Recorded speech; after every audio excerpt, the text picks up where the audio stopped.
seconds, you think the running game's good, but at some point you're going to have to start airing it out a little bit, right? Well, I look for him to get the ball to Brandon Hayward. I might be mistaken by saying that. Him or Armani Rembert, one or the other, or even Price Davis. We've got really good receivers, but we're going to have to move the ball up the field way more quickly than we are right now, because we're still 64 yards away from the goal, trailing 7-0 with only a minute and 28 seconds left here in the first half of this highly defensive contested football game between the Powell Panthers and the Oak Ridge Wildcats.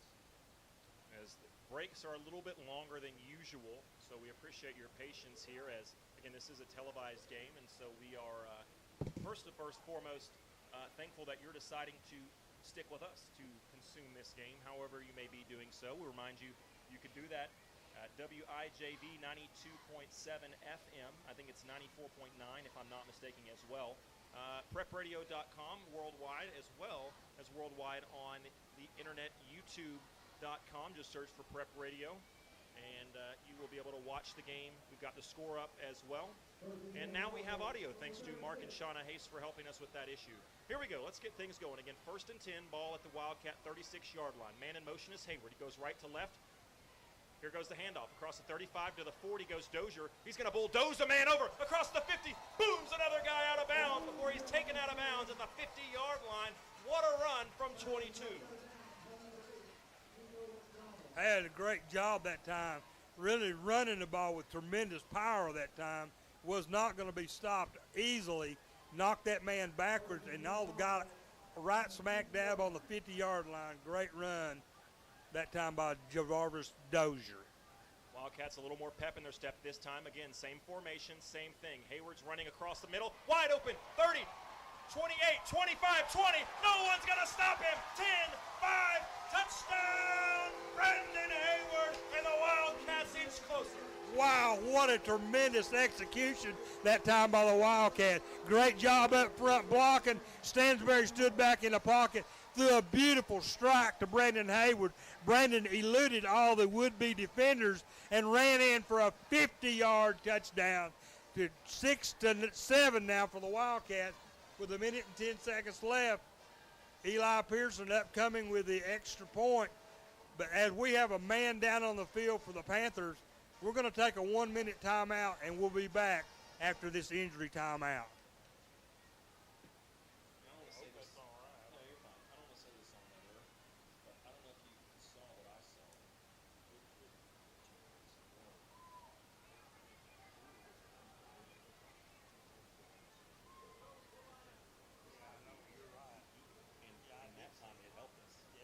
You're right. I don't want to say it out loud, but Yeah. I'll be shocked if that's not exactly what Powell they're talking about right now.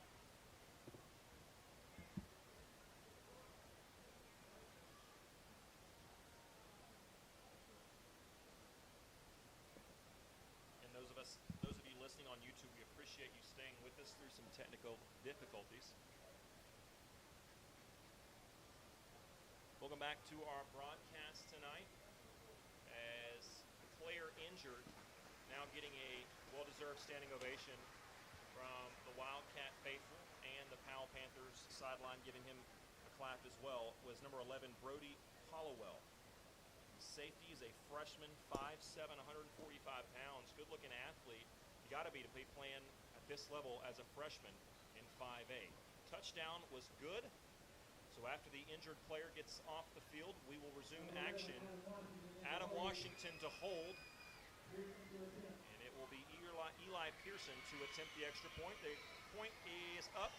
Put it on the board. 7-7. We've got a tie ball game. We're going to take a 2-minute timeout, then come back with second quarter action here at Blankenship.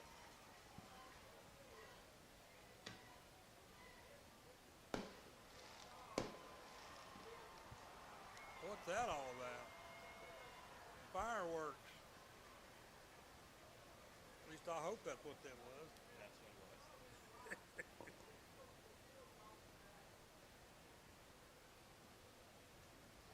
Little Anderson County High School action with the fireworks.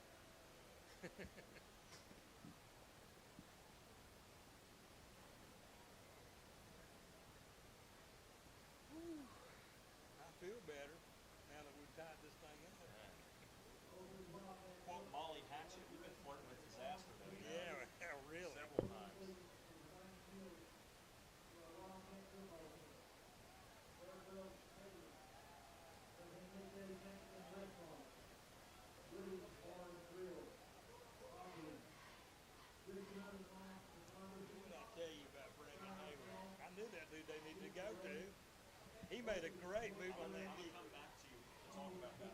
Okay. He made a super move on that defensive back to get away from him. Yeah, no, I thought it was Separation. He got separated. Talk about that when we come back. All right. We got time.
Kickoff from Pearson, fielded at the 19 by Wheeler. He's going to cross the field. He's got a lot of space. This is not a good situation for Oak Ridge, and a great tackle made on the far sideline by Oak Ridge's number 9, which is Jarrell Jimerson. If he doesn't make that tackle, I'm not sure that's not 6 points. Real quick, we did this earlier, but some people were not able to hear it.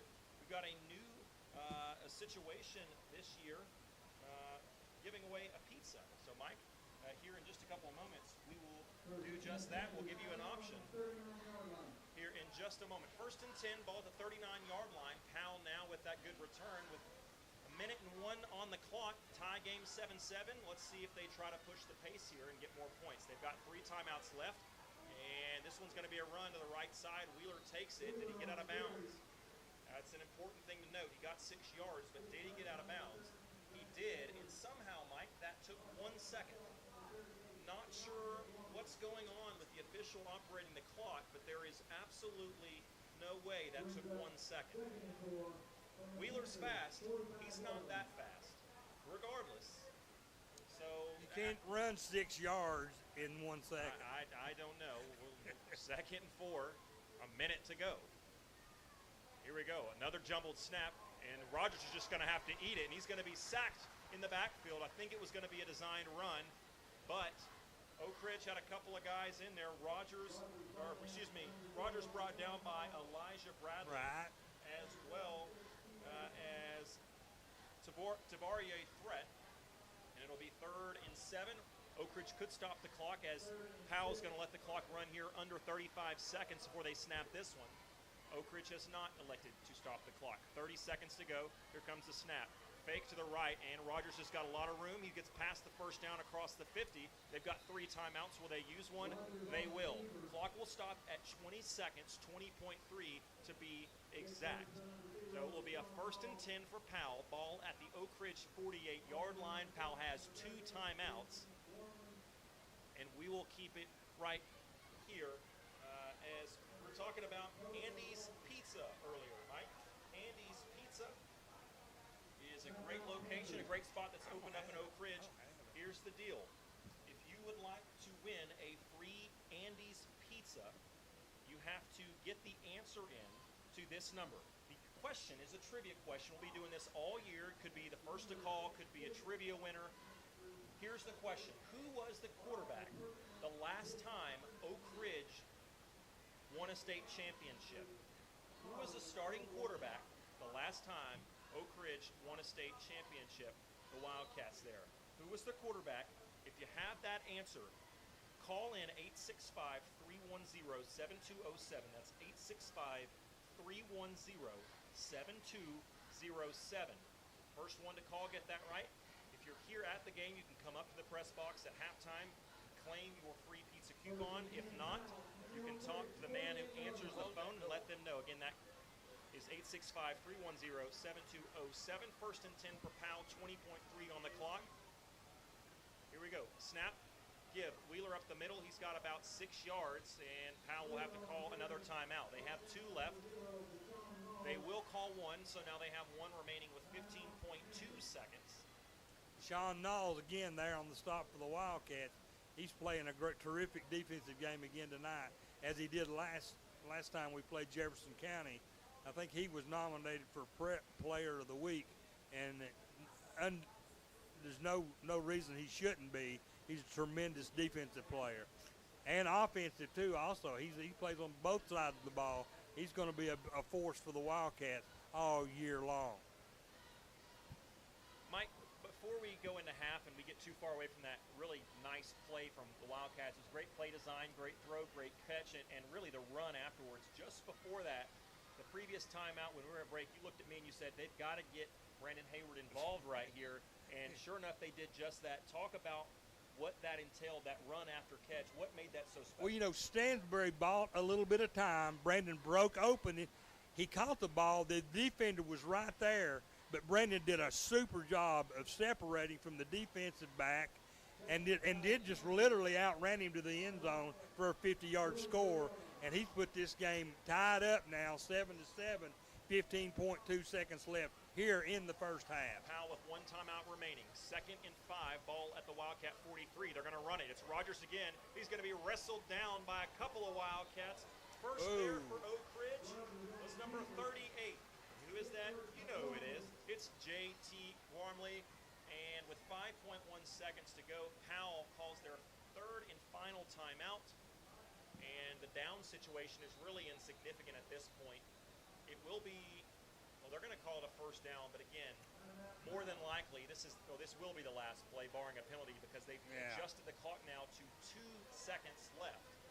So with 2 seconds left, probably should have taken a commercial break. David, don't be mad at me. We'll keep it right here. Words David Clare hates. Keep it right here. He wants to get these sponsors in. We want to say thank you to those sponsors, all of those sponsors who couldn't do it without them for so many years. We could not do it without you. There are so many to list. I do want to tell you right quick, Dallas Frent held the quarterback, Deuce Rogers, straight up, and then Vashon Knowles came in and really slammed him to the turf. And he kind of walked away in pain. Actually, that was a great job by the Wildcat defense on that last play. They absolutely got nowhere, and it's now 1st down and 10 on the 38 for the Powell Panthers. We've got to tell you to stop the calls, please. We do have a winner for our pizza. The winner this year, or this first in the inaugural giveaway, is Cecil Coffee. So congratulations, Cecil Coffee. A lot of great coffees have played here at Blankenship Field. So it will be one final play. Tie game 7-7, one play left in the first half. And there was a whistle just before the snap. What are we doing now? I don't know if it was potentially play clock wasn't running, but as we've seen so many times again tonight, we're going to have a stoppage of play. Is Teddy Valentine out there? He is not. Few of you will get that reference. The ones who do, I hope, will appreciate. Speaking of a coffee, I see they're putting time back on the clock. On the play clock, they're putting time back on the play clock. Nick standing next to him. We appreciate the former Wildcats listening and watching. I know Herbert Booker's got a big game this weekend, I think. He's a long-time Prep Radio listener, and to all the former Wildcats who listen, we appreciate your service on the field, and we appreciate you continuing to keep up with your team. So now they've added an extra second.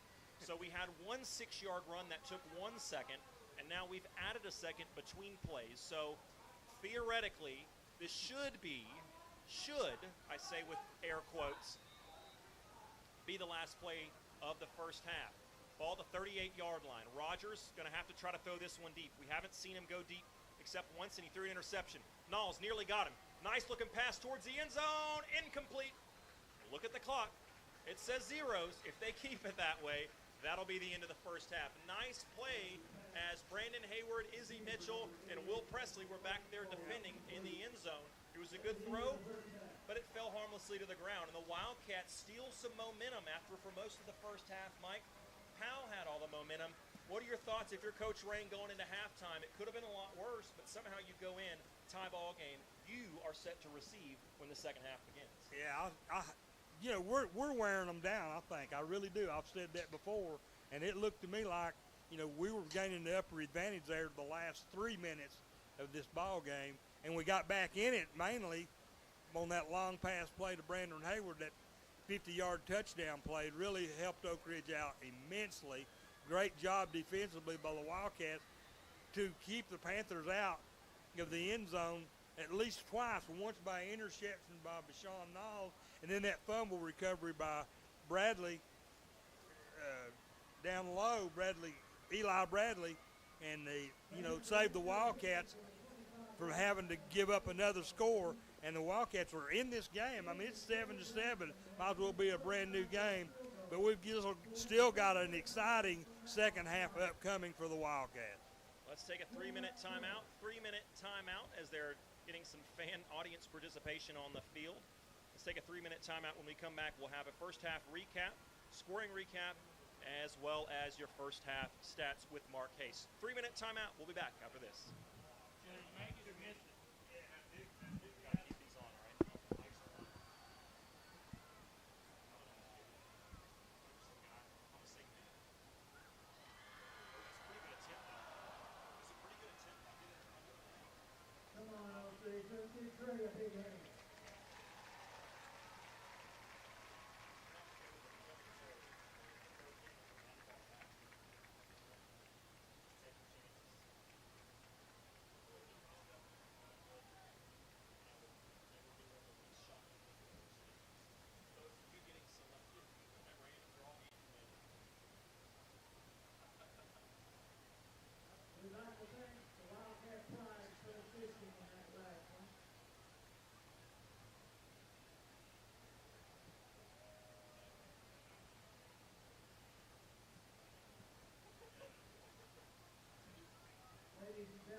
Welcome to the field, the 2023 Oak Ridge High School Marching Band. The band is under the direction of Michael Soto, John Rosenberg, Liz Green, Alex Cantrell, the color guard instructor is Jenna Madison, and student intern Olivia Watson. Drum majors Elena Russell and Gianna Chicano.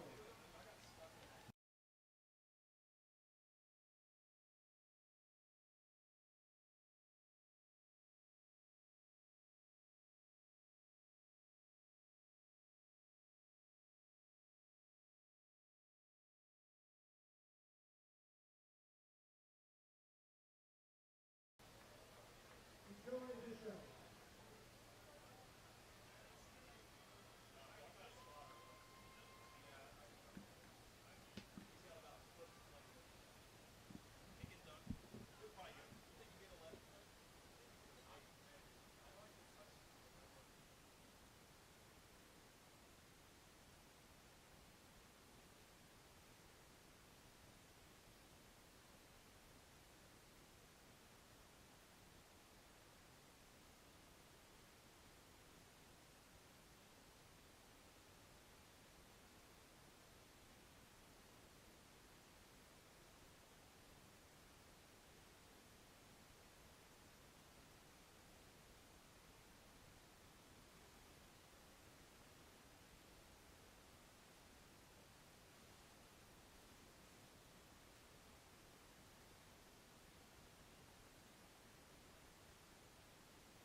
Thank you. As There he is helping us again. Mark Hayes, Shauna Hayes, they do so much for this community, so much for this broadcast. And yes, we've had technical difficulties, but you should have seen the technical difficulties. If Mark wasn't here, we would have never made it on air. So I just wanted to say thank you. I have appreciated them for years in the stats they do. I had to do stats when I first started working with David Clary, and I'd much rather be doing what I'm doing now. You and I are both good at running our yappers, and much less not so good at numbers. And Christina Henry, my former math teacher, will tell you that easily, any day.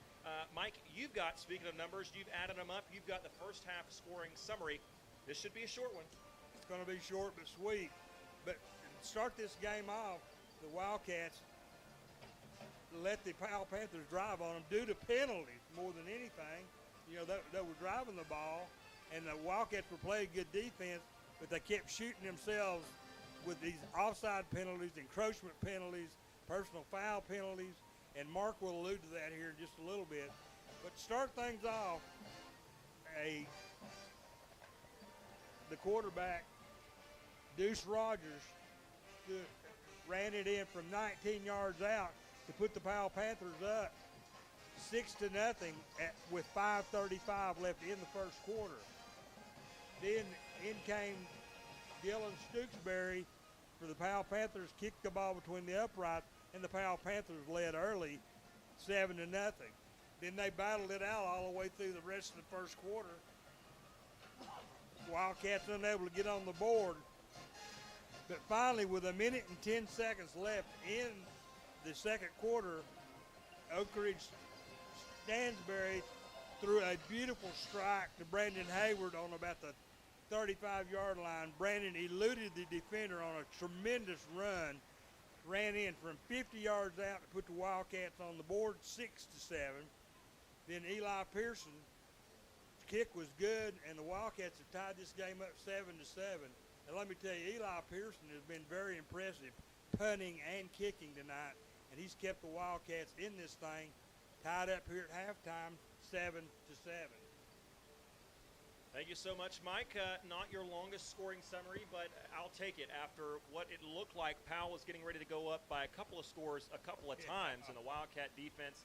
We talked about their struggles, and they have struggled to get off the field. But ultimately, and you look at this at the college level, the pro level, defense is not what it once was. It still wins championships, it still wins games, but it's no longer about getting 3 and outs all the time. It's turned into more of a bend, don't break sort of philosophy, and I don't think that's necessarily what Oak Ridge was trying to do. But regardless, all that really matters at the end of the day is how many points you allow. And aside from that first drive, which again, Oak Ridge's defense did get them off the field before a special teams penalty continued the drive. Oak Ridge has only given up 7 points. Their defense has really kept them in, although their offense has struggled at times to move the ball. Thank goodness the turnover ratio, though, is in the Wildcats' favor, because Deshaun Miles intercepted that pass down on about the 3-yard line and saved a touchdown from Powell. And then, Eli Bradley got that big fumble later on in the game to save Oak Ridge from getting the Powell Panthers from getting another score. So the defense has stepped up really big. And I told you earlier, I think the Wildcats are starting to wear them down. And that last play that the Wildcats had, Dallas Frett and Deshaun Miles punished Rogers, the quarterback.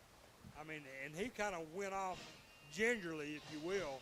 I'm sure he'll be okay, but he's going to remember that play, and he's going to be bruised up tomorrow, because that was a very tough tackle. The Wildcats playing punishing defense.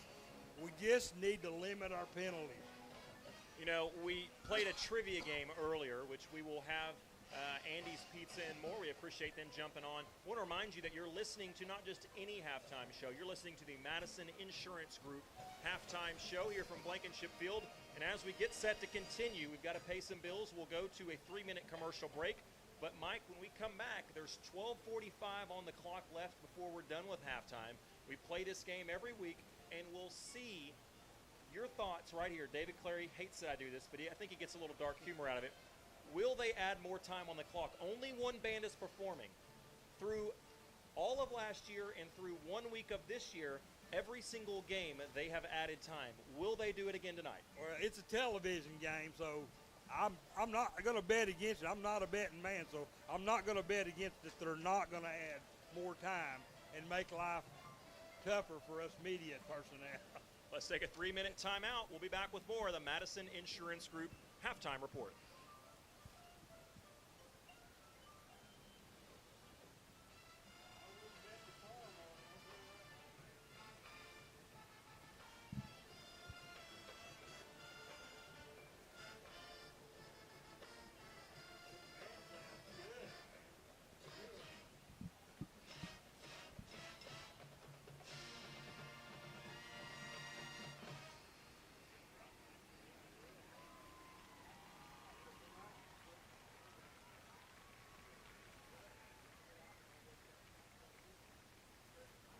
The Oak Ridge High School marching band.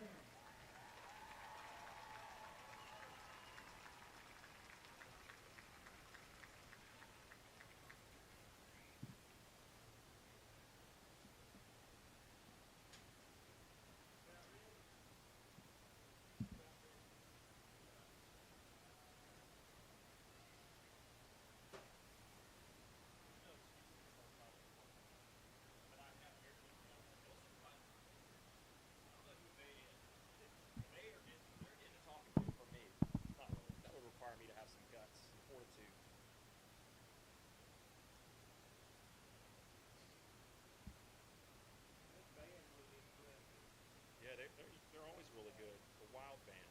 Oh, nope. Uh-oh. Here's their excuse. Here comes Powell's band. I didn't think they were going to play. It's weird. They always let the home team go last. That's weird. I guess because it's a TV game, they're going to get their kudos in here too. Those of you listening on prepradio.com, and specifically those listening to us on YouTube, we appreciate you joining us. You've got other options, but you are spending your night with us. We certainly appreciate you staying patient with us through our technical difficulties. Mark and Shauna Hayes have done wonders tonight getting the broadcast to where you can view it. We fought through a lot of difficulties. David Clary, Brian Bennett have helped us as well. Just wanted to give you guys a shout out listening via YouTube and say thank you for sticking with us, and say thank you to those folks who have helped make this happen.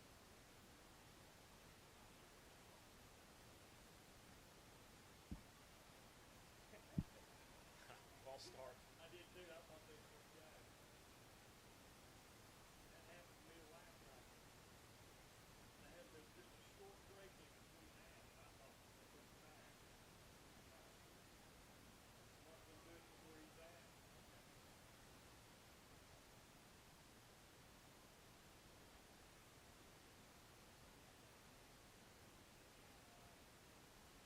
Hey, I was going to tell you, if we need more time, We will. I can go over the schedule, and I can tell you what the teams did last week. Okay. Yeah. I think we should. I did that purposely because I knew it was a TV game, and I knew we need to fill time. Okay, I appreciate that. Yeah, we'll see how long. It depends. I know You may not have as much as there I was. don't have anything. No. That's good. Includes Randy Copeland, Oliver Gill, Jack Todd, Tyler Whitehouse, Rebecca Smith, Caitlin Stitt, Now we're going. Monica Blackburn, Jason Hickman, You heard the Wild Band moments ago. Now you're getting ready to hear Mark Hayes. Thank you to Mark and Shauna Hayes, David Clary as well. All those people have really done yeoman's work fighting through technical difficulties tonight. It's been tough, but without them, this broadcast would not be on right now. Let's send it over to Mark Hayes with the halftime stats. Thanks very much, Alex. As you said, Oak Ridge tied at the half with Powell Panthers 7-7. Look at the statistics first for Oak Ridge. Jovis Dozier, he has 7 carries for 57 yards. He's averaging 8.1 yards per carry. His long tonight is for 14 yards. He's the only individual who has run for the Wildcats, so that's all of our yards on the ground, which is 57, as I said. Through the air, quarterback Blaine Stansberry, he's 4 for 8 for 88 yards. He does have 1 interception. His long tonight was a 50-yard touchdown pass to Brandon Hayward. Receiving for tonight, they're led by Brandon Hayward. He has 2 receptions for 52 yards. Obviously, his long is the 50-yard touchdown reception. Amani Rembert, he has 2 receptions as well, but for 36 yards. So as a team, the Wildcats have 57 yards on the ground. They have 88 yards through the air. for a total offense tonight in the first half of 145 yards.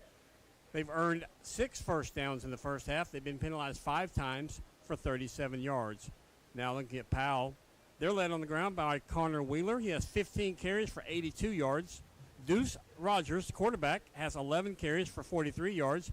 Marcus Jackson has an 8-yard carry, as does Noah Brewer. As a team, the Panthers have rushed the ball 28 times, gaining 141 yards on the ground. That's an average of 5 yards per carry. Through the air, quarterback Deuce Rogers, he's 5 of 9 for 63 yards. He has 1 interception on the night as well. His long is 33 yards. Receiving, Fabi Naiwo has that 33-yard reception.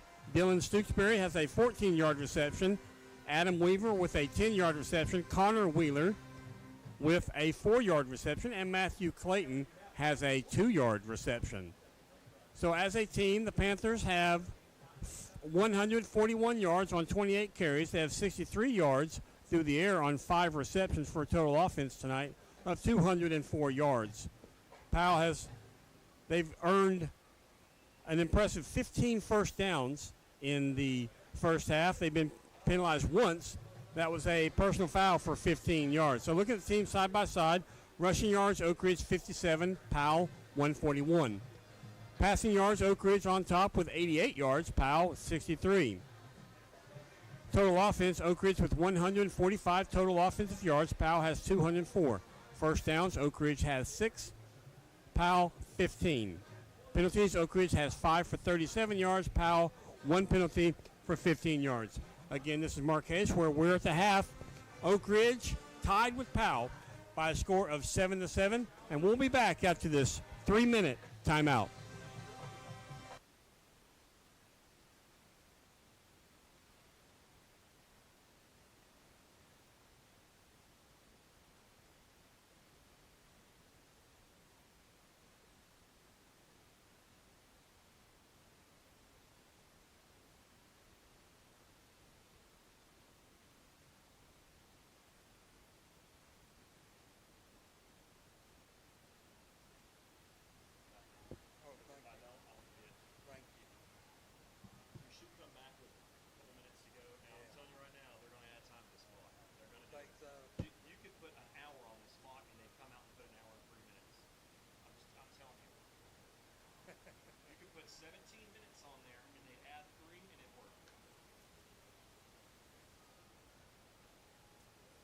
Teams down on the field yet.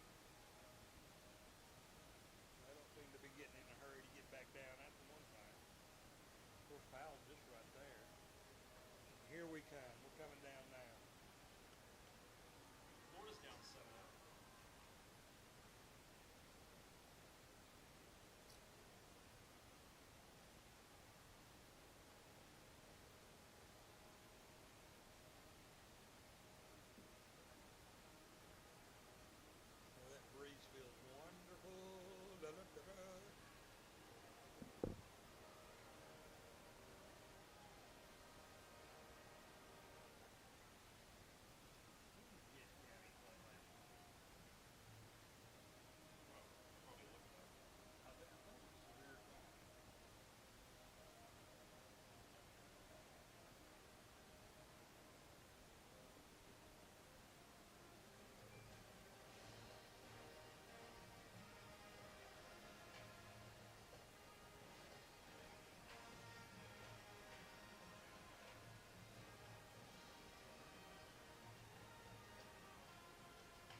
back to the Madison Insurance Group halftime show. I want to give thanks to all of our sponsors. A couple of sponsors that I, just on my own mistake, failed to mention at the proper times in the first half. We had an East Tennessee Spine and Sport Injury timeout that we took, and I did not say, so I want to thank them for that sponsor, and also want to sponsor a different MIG, a Mortgage Investors Group, who you heard on the commercial a moment ago. They sponsor the timeouts this year. They were kind enough to do that, and Oak Ridge took 2 or 3 of them in the first half, and I didn't give them credit. Hit of the Week is sponsored by Nathan Miser with Shelter Insurance. We've had a few of those. Izzy Mitchell, Bashan Knowles, a couple of usual suspects on the defensive side who are always bringing the wood defensively and making hard hits. Mike, as we get set here, so far they have not added time. Will we break the streak? You've got a couple of notes of the schedule. Obviously, Oak Ridge's schedule, they played 1 game, then had a bye week on week 2. Here in week 3, they're home. They're getting ready to be on the road for, I think, 5 straight weeks. Exactly right. You've got the schedule, and I will pause to see if they're going to add time or not. So far, they have not. Mike, tell us the schedule for the Wildcats the rest of this season. Okay, next week, September the 8th, Wildcats play at Carnes. Then September the 15th, Wildcats will travel down I-40 to McMinn County High School. Then on September the 22nd, a huge trip all the way to Clinton, 9 miles away. The Wildcats will play the Dragons on September the 22nd. Then on September the 29th, Oak Ridge will travel to Black Oak Ridge and play Knox Central over there. They added 3 minutes. Oak Ridge is on their sideline, Mike. I know I interrupted you. On their sideline, players are on the field ready to go. Powell's still stretching. They added 3 minutes. That beats all I've ever seen. And then after Knox Central, the Oak Ridge will play their last home game, or last away game, pardon me, after 5 weeks, October the 6th. We will be at the Farragut Admirals. Always a tough, great game. Then finally, October the 13th, Oak Ridge will be back home where they'll be playing the Bearden Bulldogs. Then October the 20th, the Lenore City Panthers will be coming to Oak Ridge to play. And then to finish out the regular season, Oak Ridge will host the Campbell County Cougars October the 26th. I was going to tell you last week, Jeff County won their game over Sevier County 41-21. Last week, or week before last, Powell beat Anderson County 35-21 and then lost a heartbreaker to Farragut 28-21. Farragut Admirals last week, the first week they beat Dobbins Bennett, which is always a great team, 24-17. And then, like I just told you last week, they beat Powell 28-21. Mike, I'd hate to cut you off right there, but a certain relative of yours has walked in, and I don't want to get you in trouble. We've got to take a 60-second timeout. When we come back, we'll have second half action here from Blankenship Field. Hey, sister.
Welcome back to Blankenship Field after the excess 3 minutes that was added.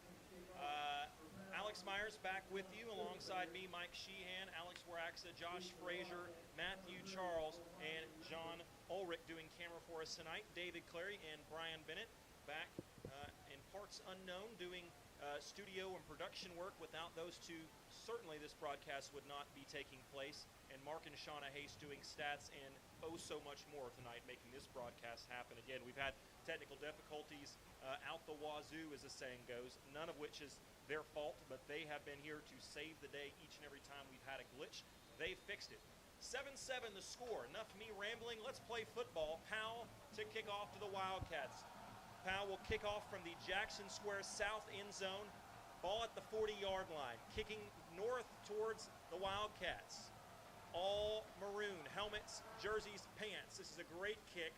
Fielded at the... No, he's going to let it go. Rimbert lets it bounce into the end zone. It did by about a foot. The Wildcats will take over at their own 20-yard line. No time ticked off the clock, so to start this second half, Oak Ridge has a chance for the first time, really all game, Mike, to take the lead if they can get points on this drive. Hopefully we can get this drive cranked up and get down in the end zone. I really like the way play ended in the first half. The Wildcats were finally starting to take control of the game, and hopefully we can come out. I'm sure they've made some halftime adjustments, both offensively and defensively. But this is a great Powell defense, so we can see what's going to happen here upcoming to a great second half. Comes a man in motion, Hayward, same formation that they scored on earlier. Going to fire a pass out right to Henderson, and Valen Henderson tried to make an acrobatic one-handed catch, and it was just out of the outstretched arms of him. He's a freshman wearing number 7, got an offer from Colorado already as a freshman. Lineage of Oak Ridge players is short, but it's strong that have played significant time as freshmen. T. Higgins, Spencer Goldmeyer, Corey Booker, if I'm not mistaken. Henderson joins those. So several good players, and he figures to be one as he's currently a starter at cornerback on defense and at wide receiver on offense. Mike? Blaine Stansberry really took a shot after he threw that ball. They came in hard on him, but he jumped right back up, and now it brings up second down and 10. Ball on the 20-yard line. Wildcats' second play of the second half. Here's a lot of space to Javis Dozier. Excuse me, I'm fumbling my words, and then there's a fumble at the end of the play. Was he down? I thought he was. The Oak Ridge coaching staff certainly thinks he was down. There's been no signal. Powell thinks they have it. They do, but what's the call? They have not made a call whether he was down or not. The Javis Dozier certainly signaling he's down. And they're giving it to Oak Ridge. Not many breaks have fallen Oak Ridge's way. That one certainly did, Mike. And Oak Ridge very fortunate. They keep the ball, and as a result of that great gain, it's a 1st and 10, a 10 bank of Oak Ridge first down. Interesting to see, Mike, after a big emotional swing like that. Wonder if Oak Ridge doesn't try to take a shot because Powell thought they were off the field. Well, we finally got a break that time. I think just from watching it full-time fast, that the ground caused that fumble, and apparently the officials agree with me on that, and the Wildcats remain possession. It gives them now first down and 10 on their own 45. A minute into this third quarter, Oak Ridge has it 1st and 10 from their own 45-yard line. Trying to cross the midfield stripe on this play. 2 receivers right, 1 to the left. Run goes straight up the middle for about 2 yards. It's Dozier again. And, Mike, I don't know that I've ever seen DeJavis get hit and not fall forward. He's not the biggest back. He's certainly strong and powerful, but he's not huge. But somehow you would think he's 6'2", 6'3", with the way he just always finds a way to fall forward no matter where he gets hit. Yeah, his pad leverage is very good. His upper body strength and his legs keep driving. He's a great running back. 2nd and a long 8. Roll out right out of the shotgun. Stansberry looking right all the way. He's got Hayward. Across the midfield to the 40, down to the 36-yard line. And that's another 10 make of Oak Ridge. First down for the Wildcats. The Stansberry-Hayward connection starting to heat up here in week 3. Kamaran Finner there on the tackle for the Powell Panthers, but not before Brandon Hayward gets another big Oak Ridge first down. 9:58 to go in the third quarter, the opening drive of said third quarter. Wildcats received the kickoff, and now they're driving. Handoff, Dozier across the 35, and he's blasted. No! Wow! They called him down. Forward progress stopped. The officials don't know what we know, which is that with 22, he is not down until he's down. Unfortunately, they called the play down after a gain of 1. Mike, he kept going. He spun out of that last hit, and there was nobody between him and the Cardinal and white end zone. That one stings for the Wildcats. Oh, man, that was an awfully quick whistle, Alex. That, I don't know. These officials are getting under my nerves. Second, and we'll call it a short 9 if there's such a thing exists. Ball at the Powell Panther 35-yard line. 2 receivers right for Stansbury, 1 to the left. That's Rimmer. Presley and Hayward to his right. Cornerback's giving a lot of respect to the Wildcat receivers, and Coach Ring didn't like what he saw. He sprints to the official nearest him, calls a timeout. We'll take one with him. We're going to take a 60-second timeout. When we come back, we'll have more action. Ooh.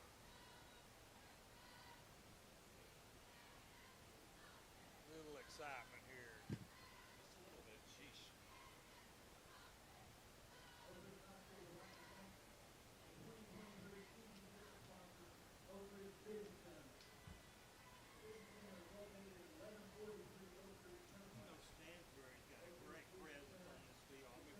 Yeah, he's more advanced upstairs than most people are. 2 or 3 years starting.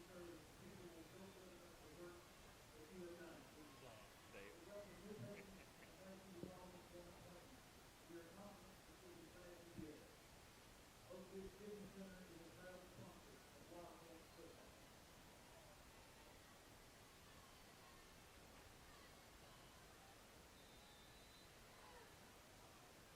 Blind in one eye, can't see out the other. Wildcats out of the shotgun formation. Here's Stansbury rolling right. He's got a man, that's Hayward. Caught and then dropped. It slipped through his hands as Hayward tried to make a catch, and really, I think it was really no fault of his own. I'll give credit where credit's due. The defensive back, number 15, Kamarion Finner, with a nice play to bat that one out. It'll bring up 3rd and 9. Wildcats with the ball at the Powell Panther 35-yard line. David Clary said this is, and I quote, maybe one of the worst officiated games I've ever seen. Speaking of David Clary, he will be back joining us in the catbird seat here, calling games next week as we travel on the road. Here's a screen pass out to Dozier across the first down. Bullies a man across the 20, and he finally gets taken down at the 17-yard line. That's another 10 make of Oak Ridge. First down for the Wildcats. You don't think the Dozier's not an elusive play runner? When you see this play on replay, he got a lot of that yard on his own by making those defenders miss him and got down all the way inside now in the red zone to the 17-yard line. Wildcats 1st and 10, 8:29 left here in the third quarter, 7-7.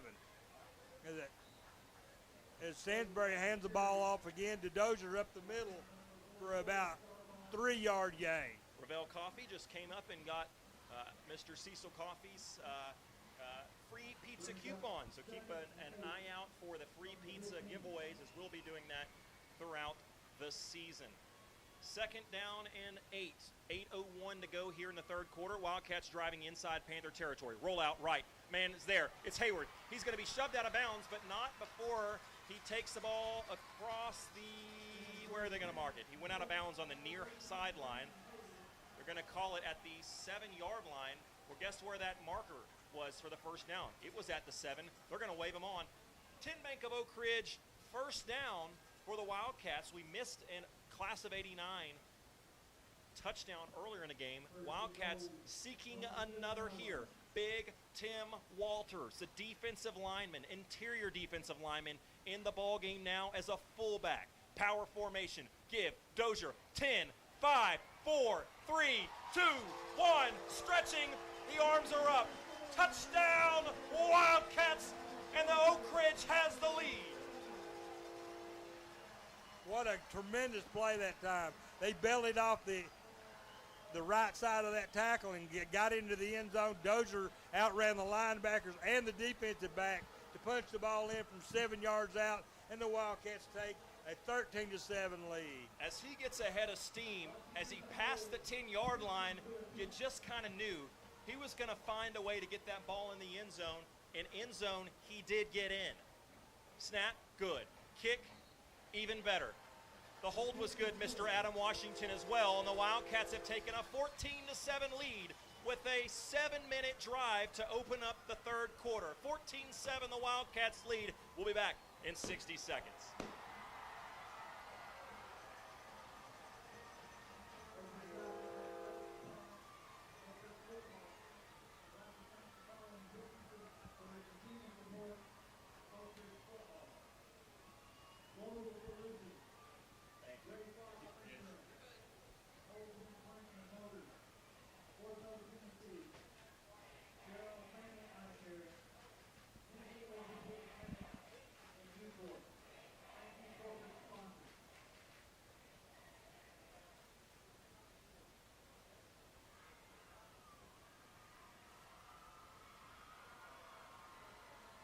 Boy, 80-yard drive, Alec. I love it.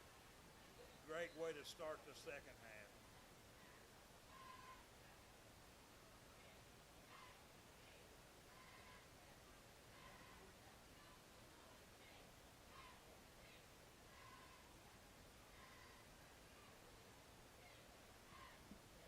We welcome you back to Blankenship Field. Alex Myers alongside me is Mike Sheehan. Mike, and that was just sort of an insert your dominance, insert your will type of drive from the Wildcats there. 80-yard drive to pay dirt. Thing of beauty, you got to love it, man. They just continue to drive the ball down the field, mixing these plays up, throwing the ball to the receivers.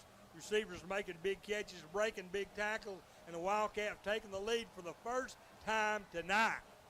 Eli Pearson, ball at the 40. He trots towards the ball. The kick is off, and it's the best one of the night for Pearson. Fielded at the 6. With it is Powell. No mouthpiece in. It was the runner, and he's going to make a cutout to the right. Oak Ridge finally corrals him at the 23-yard line. There's a late flag next to an Oak Ridge defender who was on the ground. He's immediately upset, visibly upset, pointing towards Powell. I wonder if there was an unnecessary roughness or a clipping or something. He does not look happy. There was really only one Wildcat player, and it was him. We'll see. The player we're talking about who was, again, visibly upset after that play for Oak Ridge was Brantley Taylor, 5'7", 175-pound sophomore. There's a flag on the play. We're still waiting to see. The officials have indicated that it will be against the Powell Panthers. What is the call? 7:35 to go here. Oak Ridge has taken their first lead of the game. The Wildcats are up 14-7. David Jenkins there on the stop for the Wildcats on that kickoff.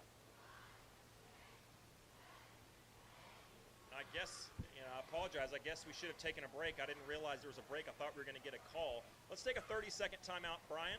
30-second timeout, and then we'll be back with the call.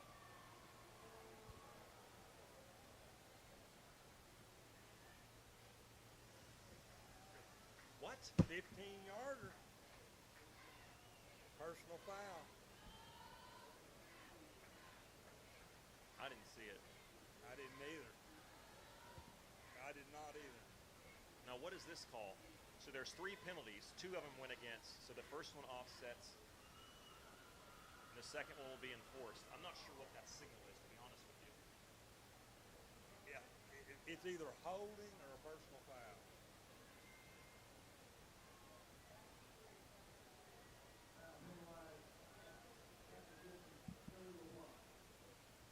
So there were 3 penalties, 2 of them offset. The third penalty went against the Panthers, so they get backed up.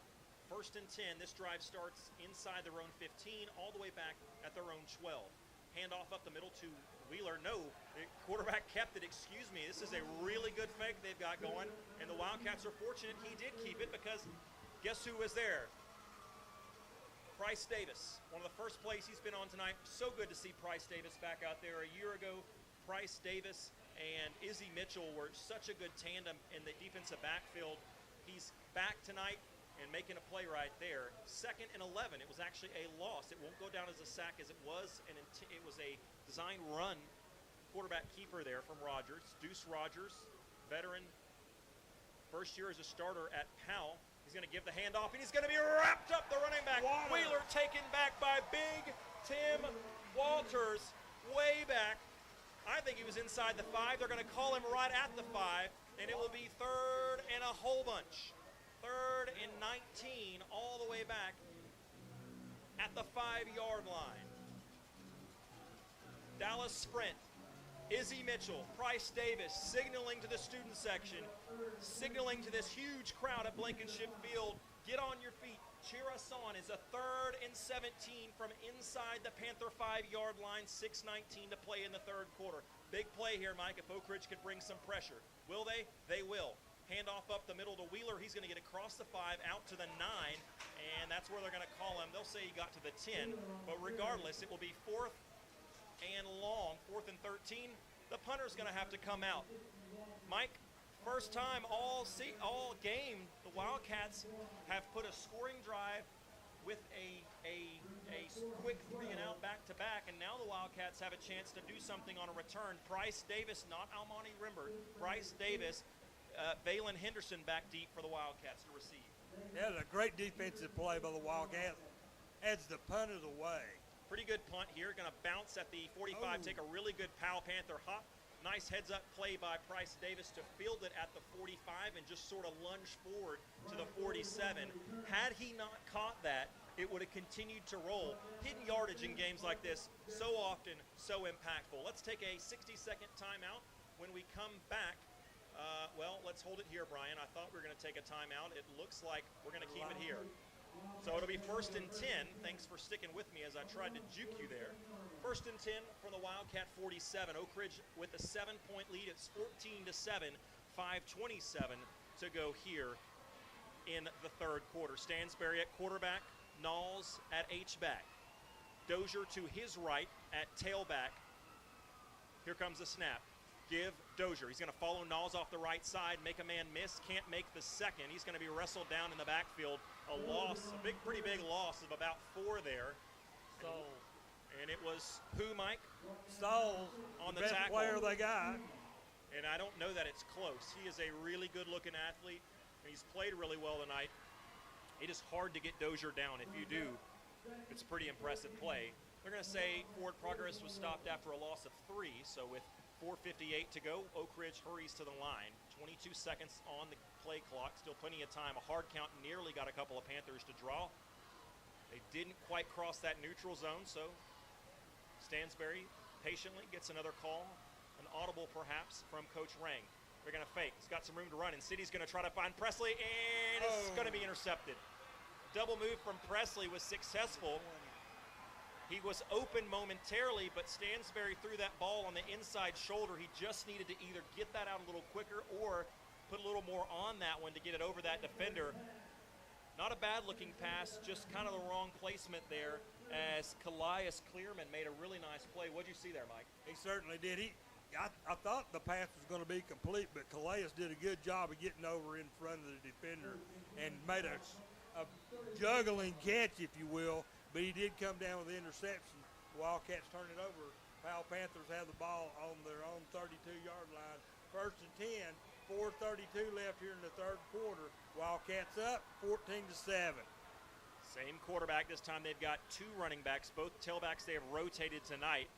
Maybe a false start, no call, though. They give it up the middle to Wheeler. He breaks 1 tackle, can't break the second. A host of Wildcats there to make sure he doesn't do that. But there we go, a 7-yard gain on 1st down. It'll bring up 2nd and 3. Wheeler, all these running backs and quarterback included in that conversation, Mike, they're so patient for Powell. I respect their vision and their patience so much. Yeah, and they've still got good line blocking up front. Can't take anything away from these guys. Bryce Dorsey there on the stop for the Wildcats.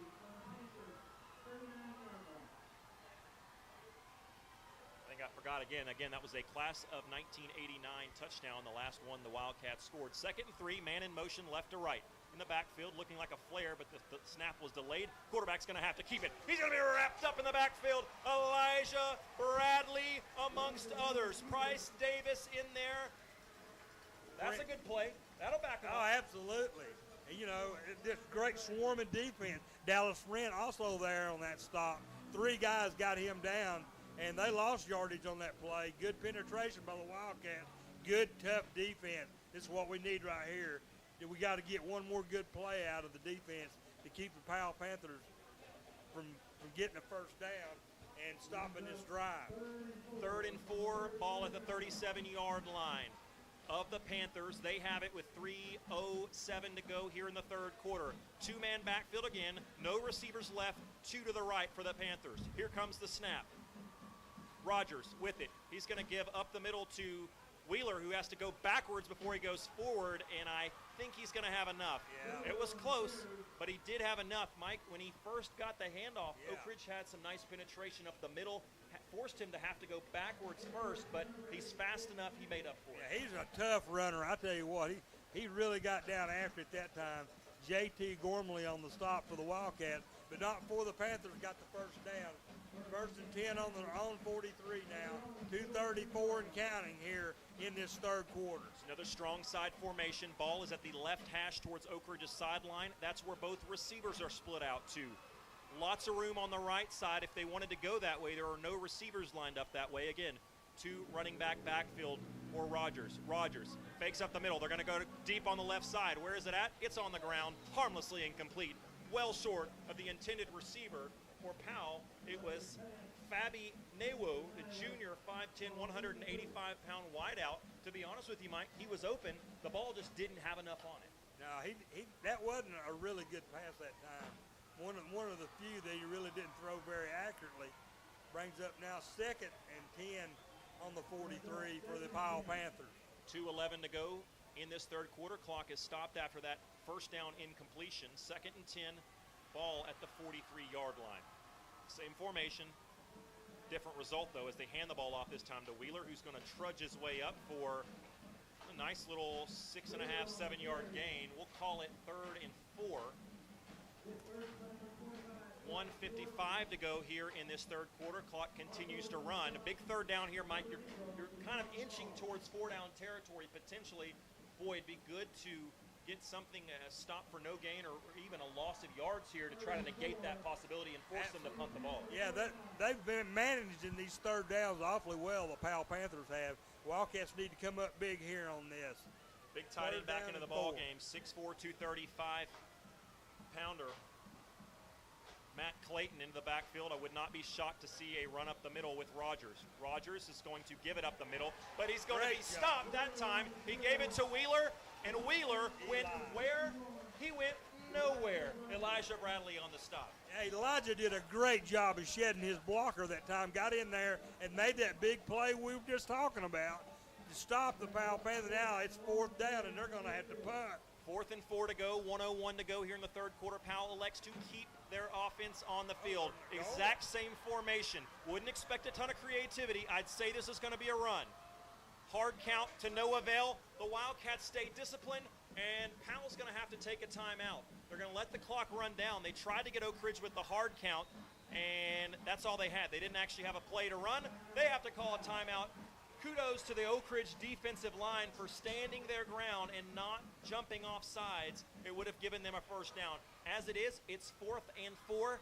Mike, let's keep it right here. I think this is just a 30-second one, so we're going to keep it right here. What are you doing if you're Oak Ridge? Do you expect Powell to come out and go for it, or do you expect that they'll come out and try to punt it and pin Oak Ridge back? I'm surprised they're going for it. I know it's on the right on about the 49.5-yard line. And I think Powell, because they're getting desperate here, and they're going to try to go for it, I believe, unless something really changes here after this timeout. They're not going to punt the ball. But the Wildcats defense has been coming up big, and we need one more great, big, huge play right here to enable to get the ball back. This has been a greatly contested football game. It's been a fun game to watch. Old school feel to it, certainly, especially if the scoreboard reflect that as well. So Powell has not trotted their unit back onto the field, but nobody went off. So it will be their offense that remains on the field.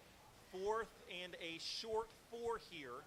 Ball just shy, and I mean inches shy of midfield for Powell. They need to get it down to the Oak Ridge 47-yard line. 2 receivers right. Could be a screen coming. There's some confusion in Oak Ridge's secondary. Dallas Sprint does not have a clear sign of communication. They need a little help on the right side. Will they go that way or will they run it? They will run it. Up the middle, off the left side, it's Wheeler. Does he have it? No. I don't think he does. Tell me, Mr. Official, does he have it? No, sir-ree. The Wildcat defense comes up strong, and they'll take over right at midfield. I tell you, that defense just really looked tough that time. I tell you what, I think Eli Bradley again in there and Waters in there. You know, they just play it to Izzy Mitchell. These guys are swarming to the ball. The Wildcats hold them, and they get back possession on their own 49-yard line. Good defensive stop that time. Yeah. Mike brings me mints, and I appreciate that he does that because, as usual, David Clary would say details, I forget them. So he brought me one, and I'm returning the favor and giving it back to him as he's got a little case of the scratchy throat here. 1st and 10 for the Wildcats. Ball, we'll call it at their own 49. 2 receivers left, 1 to the right. Handoff, Dozier squirting across the middle up to a gain of 2. So the ball was at the 49 of Oak Ridge. It's now at the 49 of Powell. It will be 2nd and 8 here, upcoming. 22 seconds and counting on the clock. Game clock, play clock's at 37. They do not have to stop this They're clock. going to be content to let this clock run out, Alec. And I don't think that's a bad decision with the momentum, playing at home, playing with the lead. That's exactly what the Wildcats will do. We're going to take a 2-minute timeout. When we come back, we'll start the 4th quarter from Blankenship Field.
Back to Blankenship Field. Alex Myers, Mike Sheehan along with you. David Clary helping produce along with Brian Bennett. David will be has helped us out behind the scenes the last couple of games, and he will be back in the booth next week, returning to, quite frankly, where he belongs and where all of you hope and expect him to be. And that's next week, which will be exciting. Who do the Wildcats have, Mike? They're going to be at Karn over there with the Beaver Land. You know, hopefully we could. You know, it'll be our first away game of the year. It's going to be a big district game. We've got a regional game. We've got to win that game. First of, I think, 5 road games in a row. So if you miss next week's road game, stick around. There will be 4 more in a row. And certainly, whether you make it to the game or not, we hope you tune in to our broadcast here at Prep Radio.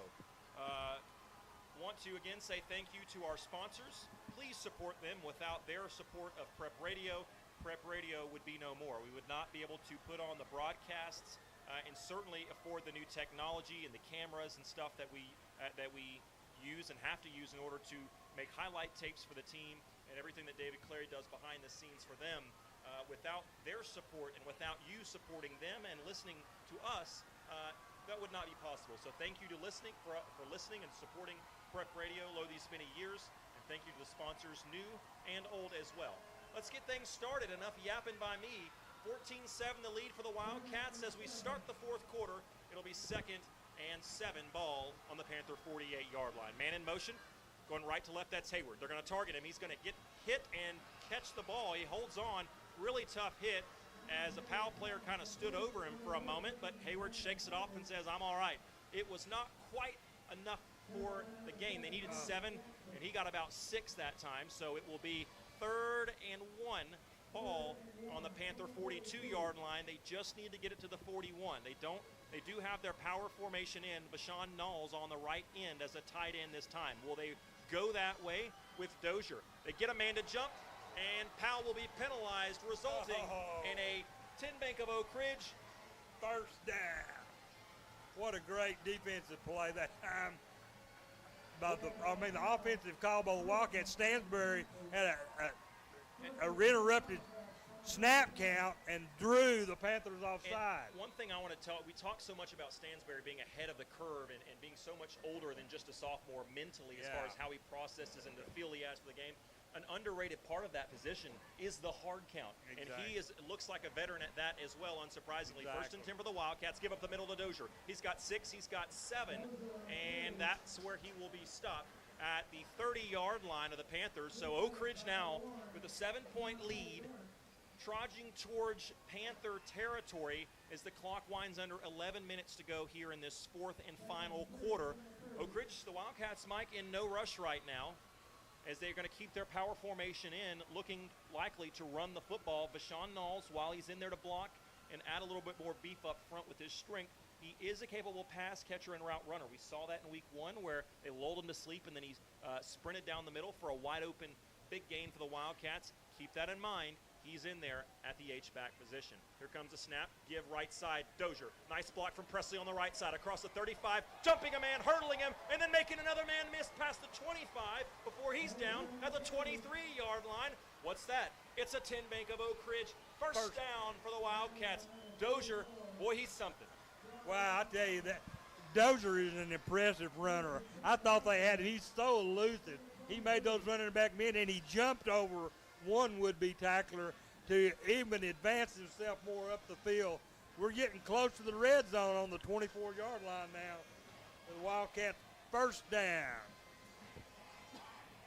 Coach Rang calling in plays with James Branson to his left. They're signaling in a lot of signals. They look like third base coaches down there. Here comes the call. Wide open man is Presley across the 20. Makes a man miss to the 15, 10, 5, diving to the end zone, but they're going to say he stepped out at the 3.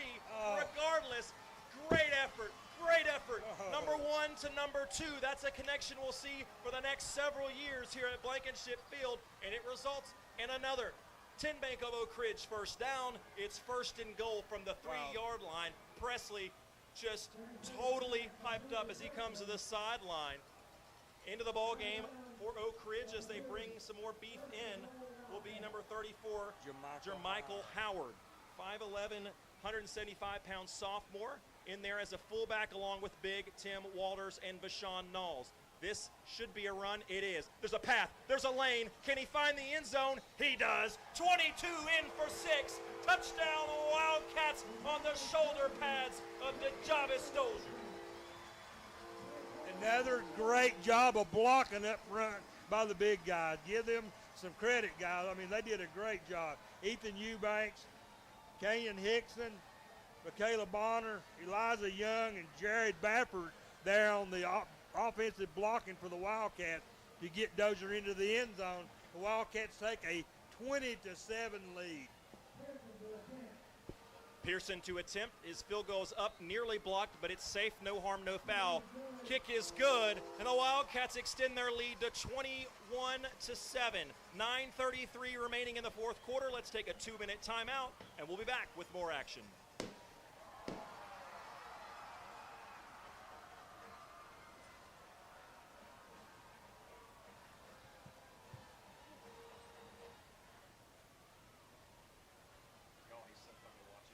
Yes, he is.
Welcome back to Blankenship. False start on Alex. Welcome back to Blankenship Field. A little premature, what we call a false start here in the broadcast booth a moment ago. I want to remind you that last touchdown by DeJavis Dozier was a class of 1989 touchdown. And the Wildcats, Mike, this is a rivalry. It's sort of I think of it as a rivalry, but really over the course of history, it's not been that. And these two teams haven't played that much. Oak Ridge's last win, though, over Powell was way back in the COVID year. Back in 2020, Oak Ridge won 28-27. Oak Ridge would love that streak to end. They played two times last year. They'd love to win that streak, and it would certainly give them a leg up early on here in region play. Eli Pearson, a short little pooch kick to the right side.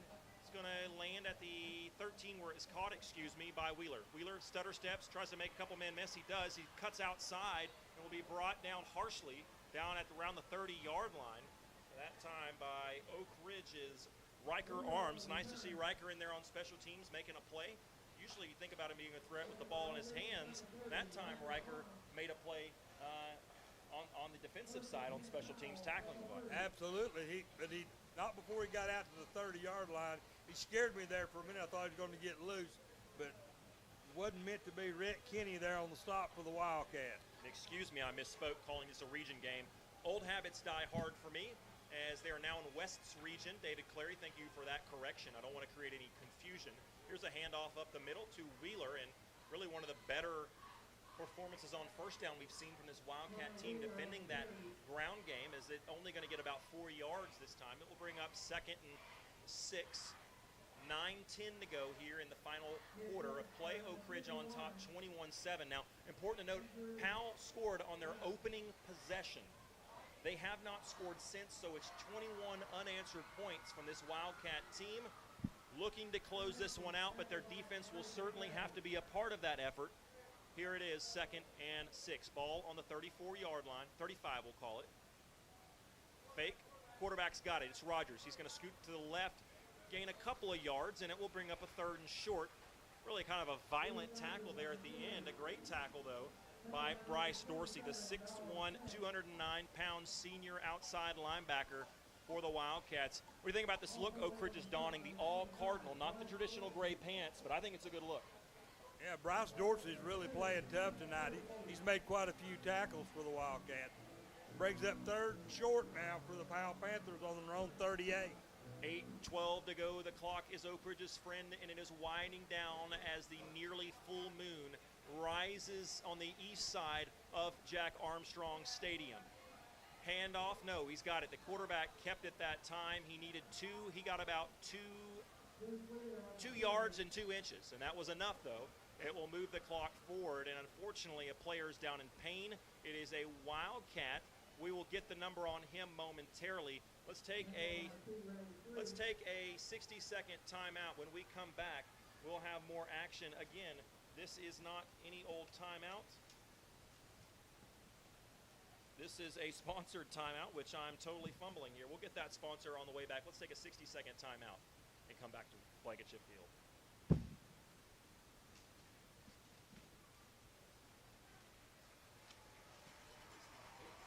I don't know, man. I swear I don't. On the other side. There it is.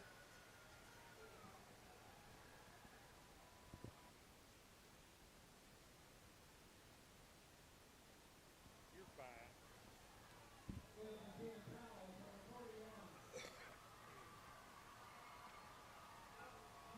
Gave him a 1st down.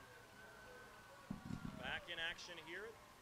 That was apologize to our sponsor for that. It was an East Tennessee Spine and Sport injury timeout. It was one of the defensive linemen for Oak Ridge. They shook it off fairly quickly. They looked to be okay. We're thankful for that.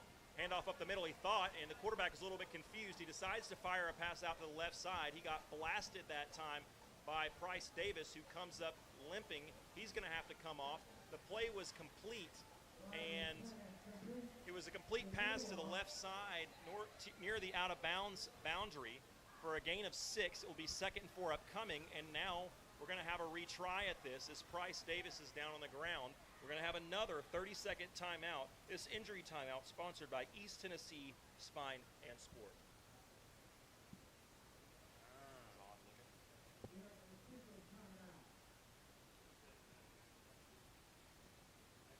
I think it was maybe a cramp.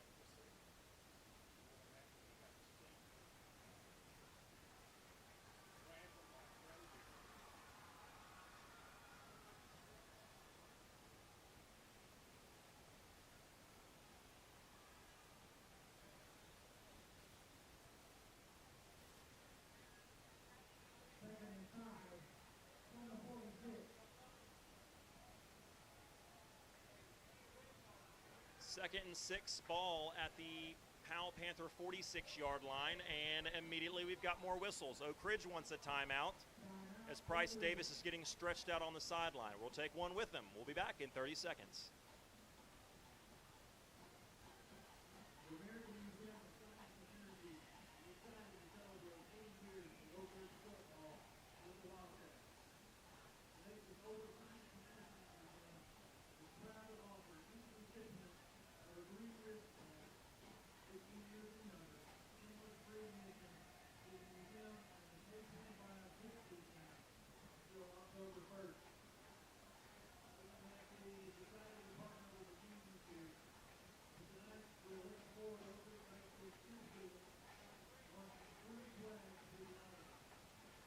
Welcome back to Blankenship Field, where the Wildcats lead it by a couple of touchdowns. 21-7 your score. Oak Ridge in the lead with 7 minutes and 9 seconds to go. Trainer Brian Leffler getting some work in tonight. He's been a busy man the past few plays. Oak Ridge's defense will return to the field, and so will Powell's offense. Upcoming 2nd down and 6 ball at the Powell Panther 46-yard line. Powell's trying to put together a drive, and they're not one to score really quickly. We talked about that in the pregame show, Mike. Powell needs a few minutes of clock typically to score. They don't move the ball really quickly downfield. They don't have a lot of quick strike ability, so one would think that they need to get points on this drive. Here comes the snap. Rogers in the backfield. He takes it. They're going to look deep. He's got some time, now being chased out of the pocket. Going to fire it deep across the middle. Powell's got it. Caught down at the 17-yard line. Great throw. Even better catch that time by Fabi Newu, the wide receiver. Mike, he's made a few plays. That was a nice, kind of a 50-50 ball. He threw it up for grabs, and Fabi just came through with a really nice play. He certainly did. That was a great throw, just right on the numbers. Fabi managed to get it, haul it down, and give them 1st and 10 on the 13. The irony of me telling you they didn't have a lot of quick strike ability, and then they did that. So blame that one on me, folks, as the next play, 1st and 10 from the 18-yard line, goes only for about a yard. They'll call it 2, so it'll be 2nd down and 8 after the run from Wheeler off guard on the left side. 6:22 to go here in the 4th quarter. 2nd and 8 ball at the Wildcat 11-yard line. Excuse me, I misspoke a moment ago. Wheeler, give up the middle. He's going to power his way forward across the 5. Close to 1st down yardage. I think he's got it off a quick glance. I don't know that they'll measure this. They may need to. There's a player down momentarily for Powell, but he looks like he's okay. It was Wheeler. He lost a shoe in the process. It will be a 1st down, 1st and goal. So they've got 4 downs to get this ball in the end zone. There will be no field goal unit on for this set of plays if it were to go to 4th down. But the Wildcats have some work to do before they can do that. Powell may think about calling a timeout here. The clock is just started to go, the play clock. They've still got 30 seconds, but there is some confusion as Wheeler, I think, had to come off because they stopped the clock momentarily. He'll take a drink, get hydrated, and surely will be back out there next play if Oak Ridge is able to hold them outside of the goal line. 1st and goal from the 3. Powell with it. Give up the middle. Down to the 3, down to the 2, and that is abruptly where the runner is stopped that time. Marcus Jackson, not quite the power of his quarterback or of his comrade in the backfield, Connor Wheeler.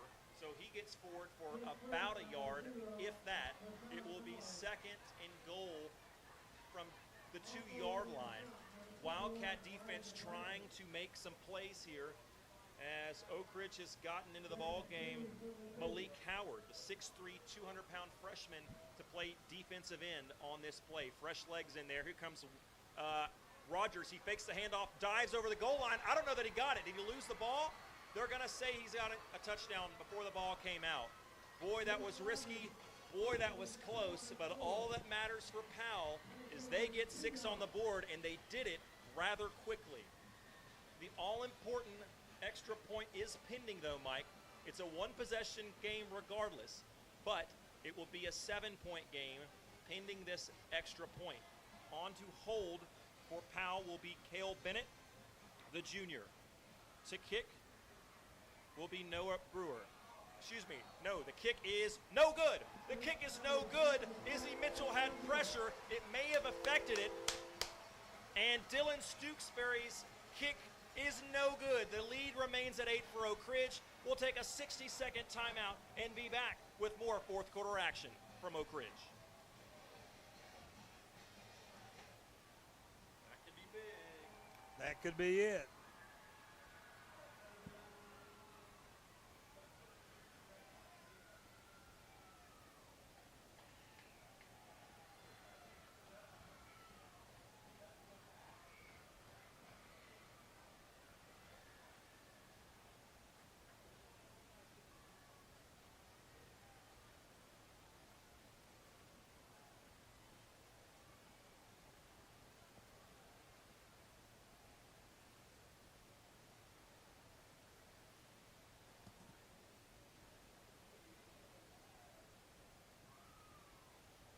This has been a great ball game.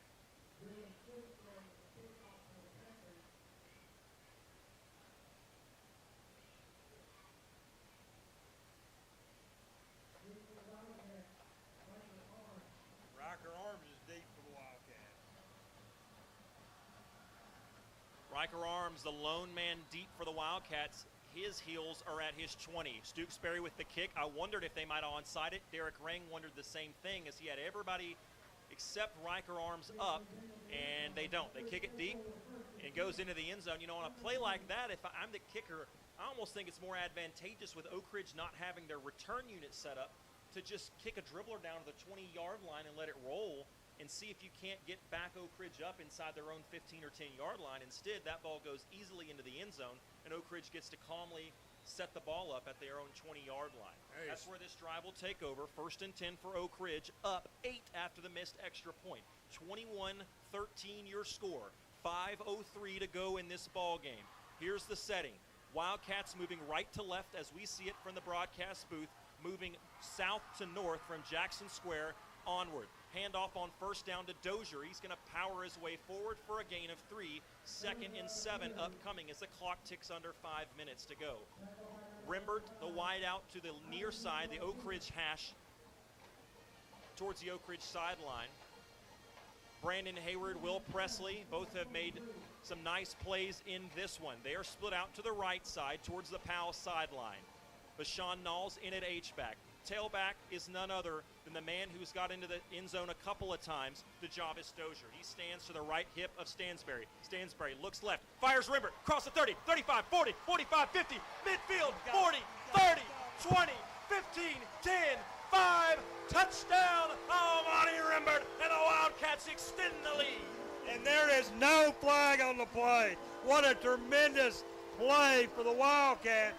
Almonte Rimbert ripped off a big one for the Wildcats. You are not catching number 3 when he gets the ball in his hands. Powell just found that out. 6 points the hard way. 27-13, a 14-point lead. Oak Ridge could make it a 15-point lead with a successful extra point here. On for the snap is Oak Ridge's T.J. Hibben. He's been perfect on the year. Adam Washington the hold. Both are good. The kick is even better. Oak Ridge, Eli Pearson puts them up by 15. 4:16 to go here. We're going to take a 60-second timeout and be back with fourth quarter action. Wow, what a great play.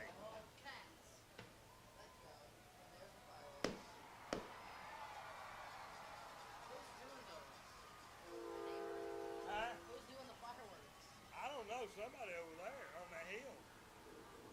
I think it's a neighbor. It's behind the house, the trees. This time we like to thank everyone from both sides of the field for the Vietnam Veterans Association Chapter 378 on their Reach Across America. We collected the most this year for them. We $1,675. Thank you, everyone.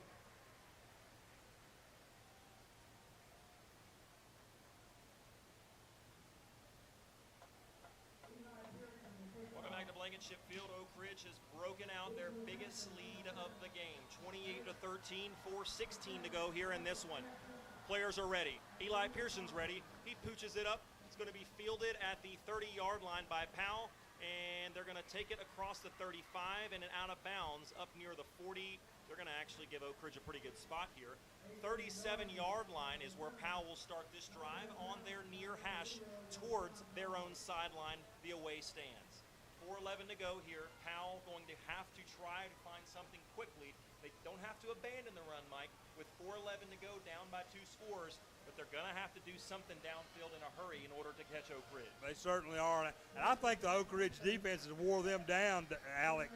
Oak Ridge has been coming up big here in the fourth quarter. Hopefully they can hold them right here and walk away with a big, huge victory over a very good Powell Panthers football team. Oak Ridge up 28-13, 4:11 left. Ball on the 37-yard line. There was an easy false start call that time, and Powell will start first and 15. Ball will be at the 33-yard line of the Panthers. So now they've got to go 77 yards to hit pay dirt, and they've got just 4:10 to do it in. I think it should be 4:11 because I think there was 4:11 before that play, and the false start is a pre-snap penalty. So perhaps Oak Ridge got away with a second there, but hey, if you won't tell, I won't. 28-13 the lead for the Wildcats. This drive starts now after the 5-yard false start penalty at Powell's 33-yard line. 2 receivers both ways for Rogers. He's going to fire one deep. It's going to be nearly picked off. It was in and out of the hands of Brandon Hayward, who tipped it, and then Izzy Mitchell, about 8 yards behind him, dove and tried to catch it for the interception. It was a good effort from the Wildcat defensive backs, but it will be second down and 15. Yeah, Izzy Mitchell almost came up with that tip, but it fell harmlessly. Now they're backed up, second down and 15 on the 32. Time clicking away here in the fourth quarter. Wildcats clinging to a 28-13 lead. 4:04 to go. Again, as Mike said, second and 15. Ball at their own 32-yard line. Deuce Rogers waves, gets the snap. Quick throw out to the right. Blasted! Oh! He's blasted. The ball's loose. It's on the field. He's going to say he was down. Yeah. They're going to say the ground caused fumble. I think that's probably the right call. Oak Ridge, was it Price Davis? Price Davis, welcome back to Blankenship Field in only Price Davis fashion with a monster hit on the receiver who tried to catch it and run with it. He caught it, but then he went nowhere. Straight to the ground is where he went, and it will be third down after a loss of 3 and 18. Third and 18, 3:33 on the clock. Someone wants a timeout. I'm going to guess it's the Panthers. It is. We're going to take one with them. We'll be back in 30 seconds from Blankenship Field. That was one of those boom. It was no doubt. That guy's lucky he didn't get hurt. He put a hand on. I don't think he saw it coming. Oak Ridge is punishing them right now, man. They're playing great. On Monday, 9-4, Nebraska played Powell here at home, JV. Okay, so at the end of the game, I'll send it to a 3-minute break. I'll run down there, and you've got your radio on. So I'll be watching. I'll let you bring it back. Okay. Welcome back to Blankenship Field, where your Wildcats have opened up a 15-point lead, their largest of the night, here late in the fourth quarter. It's 28-13. Wildcats are on top with 3:32 remaining in the fourth and final quarter. Powell is down to third and 18, backed up inside their own 30. Ball will be spotted at the 29-yard line. It's on the right hash, so the hash closest toward the home sideline for Oak Ridge. Powell with it now, needing to convert, no doubt in 4-down territory, so maybe you don't try for 18 yards, but you got to get something here, you would think, on 3rd down. No, they're not play action. They're just going to run it. Wheeler, left side. He gets across the 30 to the 33-yard line. And so they did gain 4 yards, but it's still going to be 4th and 14 from the 33-yard line. Clock now winding, under 3:20 to go here in the final quarter. Mike, you're going to have to go to the air. Powell has not looked comfortable really all game, but they've shown the ability. They got some playmakers on the edge still if you put a ball up for them. So Oak Ridge's defensive line, you'd have to think, with a real opportunity, a little bit leaner, a little bit more athletic, to really pin their ears back here and go after the quarterback. Eli Bradley literally played tough. He made that tackle, stopped that from getting a first down.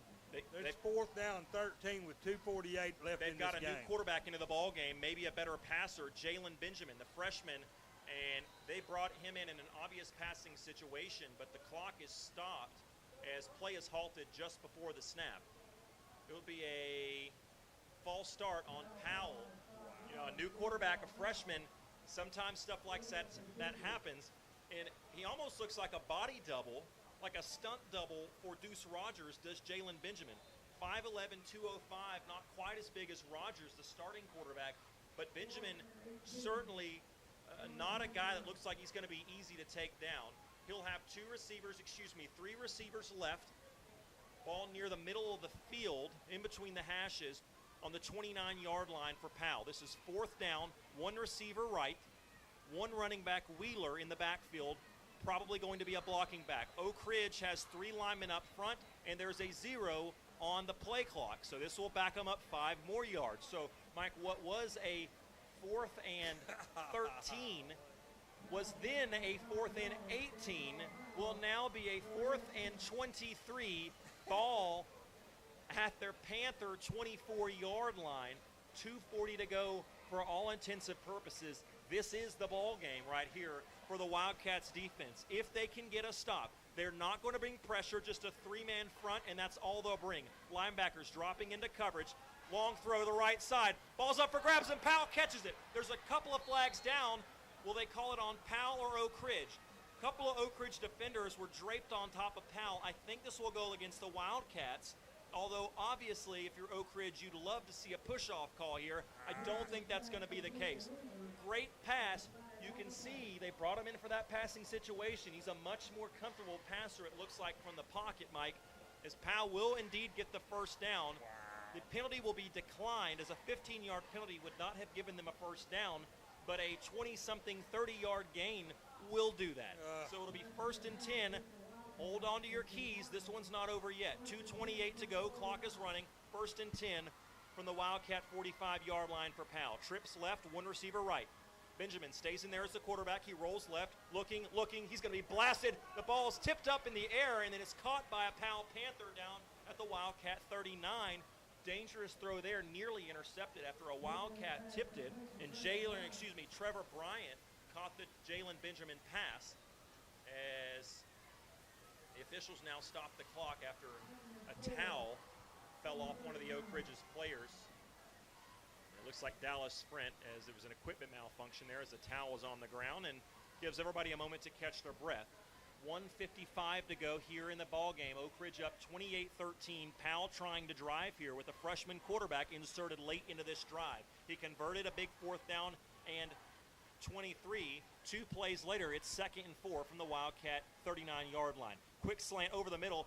Catch is made before he's blasted by Izzy Mitchell and Price Davis, who immediately calls for help from the sideline. He's shaken up. The clock will stop as they move the chains for a first down. We're going to take an East Tennessee Spine and Sport 30-second timeout here for a player injury as the chains move for a first down.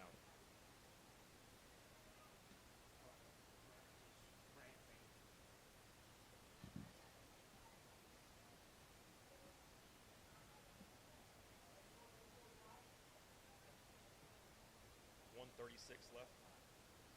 Yep.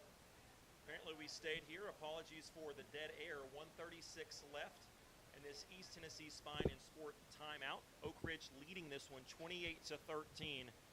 Powell's moving the ball here. 1st and 10, driving inside Wildcat territory down to the 32-yard line. But, Mike, they're down 15 with just 96 seconds left. Now, they only have one timeout after what they've called already.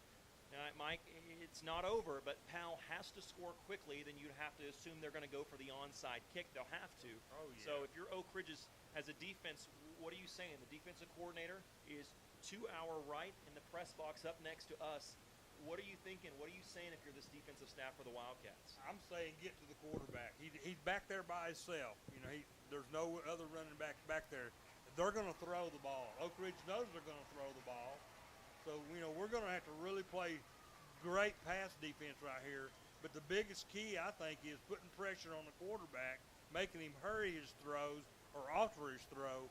So we'll see what the Oak Ridge front four can do here toward the end of this game. The Wildcats are playing tough. We got to hang in there now because Powell is determined to get into the end zone. 1:36 on the clock. Their quarterback who started the game,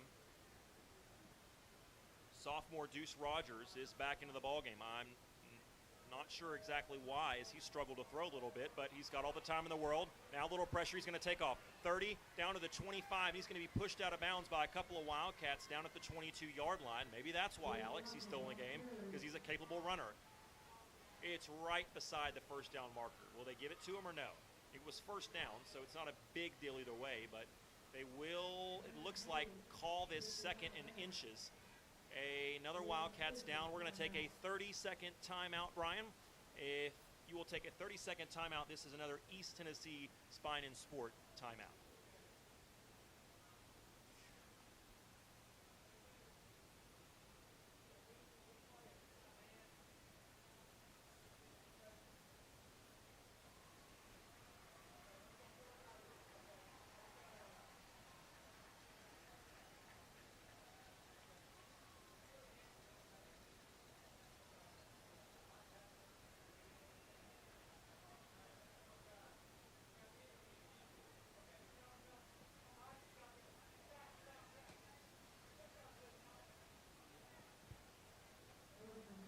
Sean Nall's shaken up. Thankfully, he looks like he's all right and ready to go back in. He does have to sit out a play. It will be 1st and 10 from the Wildcat 22. Powell driving here late.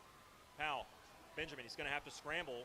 I think he's past the line of scrimmage, so he will have to do that. Throwing's not an option, and he's going to be wrestled down after a gain of about 3. Not a bad gain, but with the time and scenario, as he's going to be tackled by a freshman for Oak Ridge, playing defensive end.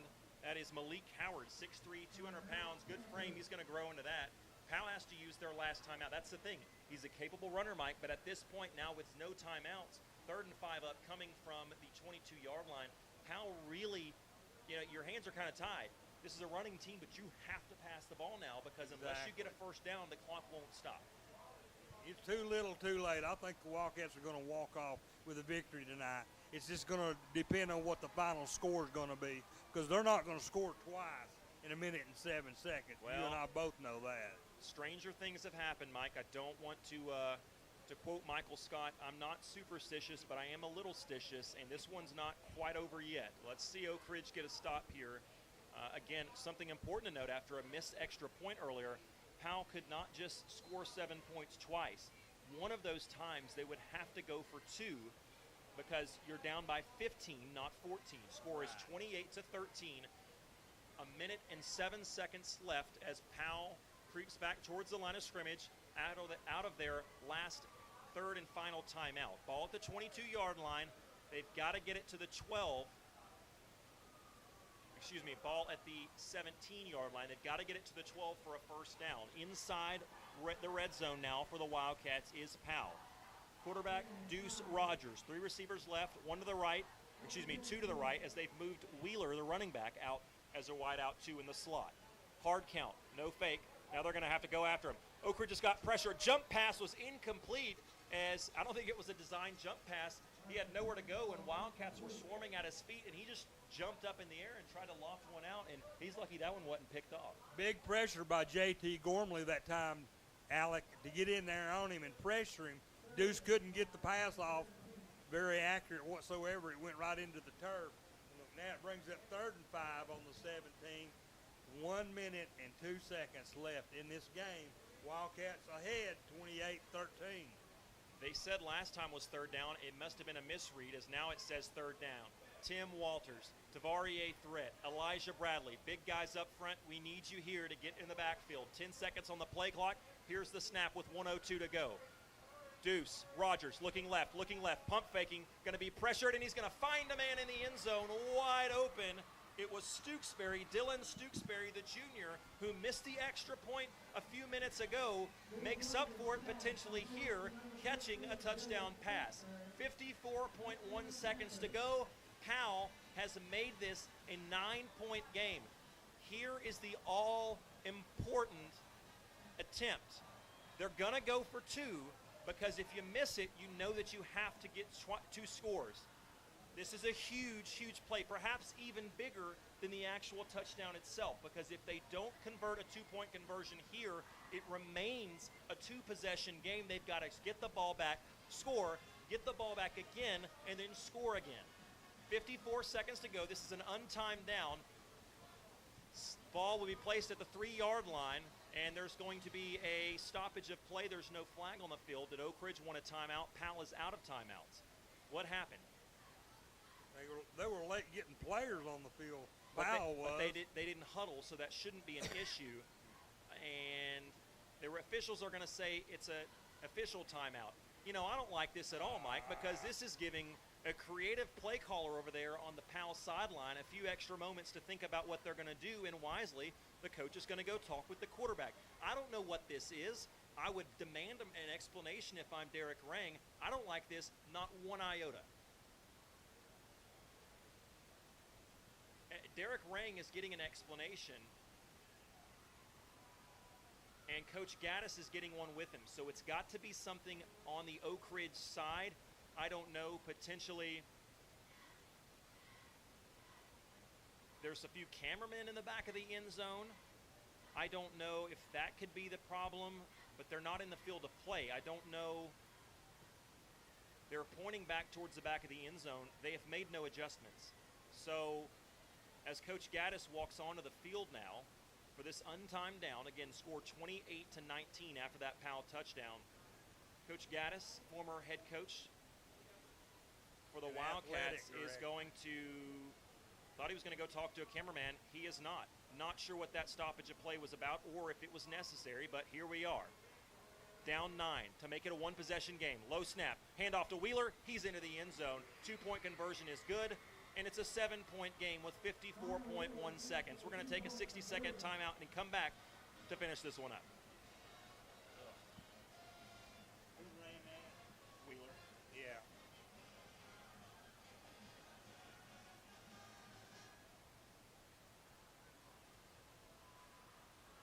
Thank you.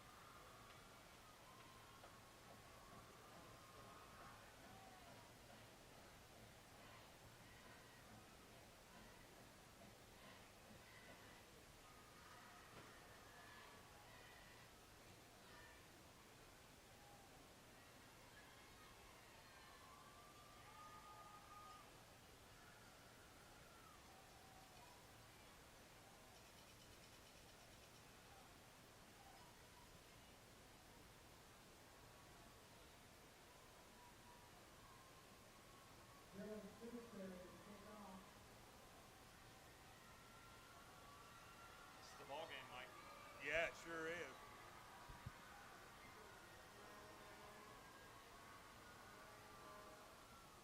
This kid's a great kicker. We'll see how good he does with the onside kick. We got the good hands people up front, Alex. So, you know, we're gonna be ready for this. You know, it's gonna be an onside kick. Welcome back to Everybody Blankenship does. Field. Alex Myers, Mike Sheehan with you. Dylan Stooksbury missed an extra point earlier. He's been on the money with his kicks outside of that one. He will be put to the test here with an onside kick attempt. They have to get this to stay in the game. Here's the kick. It's not a bad one. It pops up. Oak Ridge's Will Presley has it, and he's off to the races. 40, 30, 20, 15, 10, 5, put 6 on the board. Touchdown, Wildcats. Not just the hands team, the hands, feet, legs. He does it all. Will Presley with his first touchdown as a Wildcat, I believe, and Oak Ridge is going to walk this one off. They now lead it 34-21. Extra point to come. What a tremendous play by Will Presley. He had to jump up to get that kick. It was very high. But boy, as soon as he came down with it, he unloaded and took off down the sideline and outran everybody to the end zone for a big upset touchdown to end this game. It's only 47 seconds left. The Wildcats now up 34-21.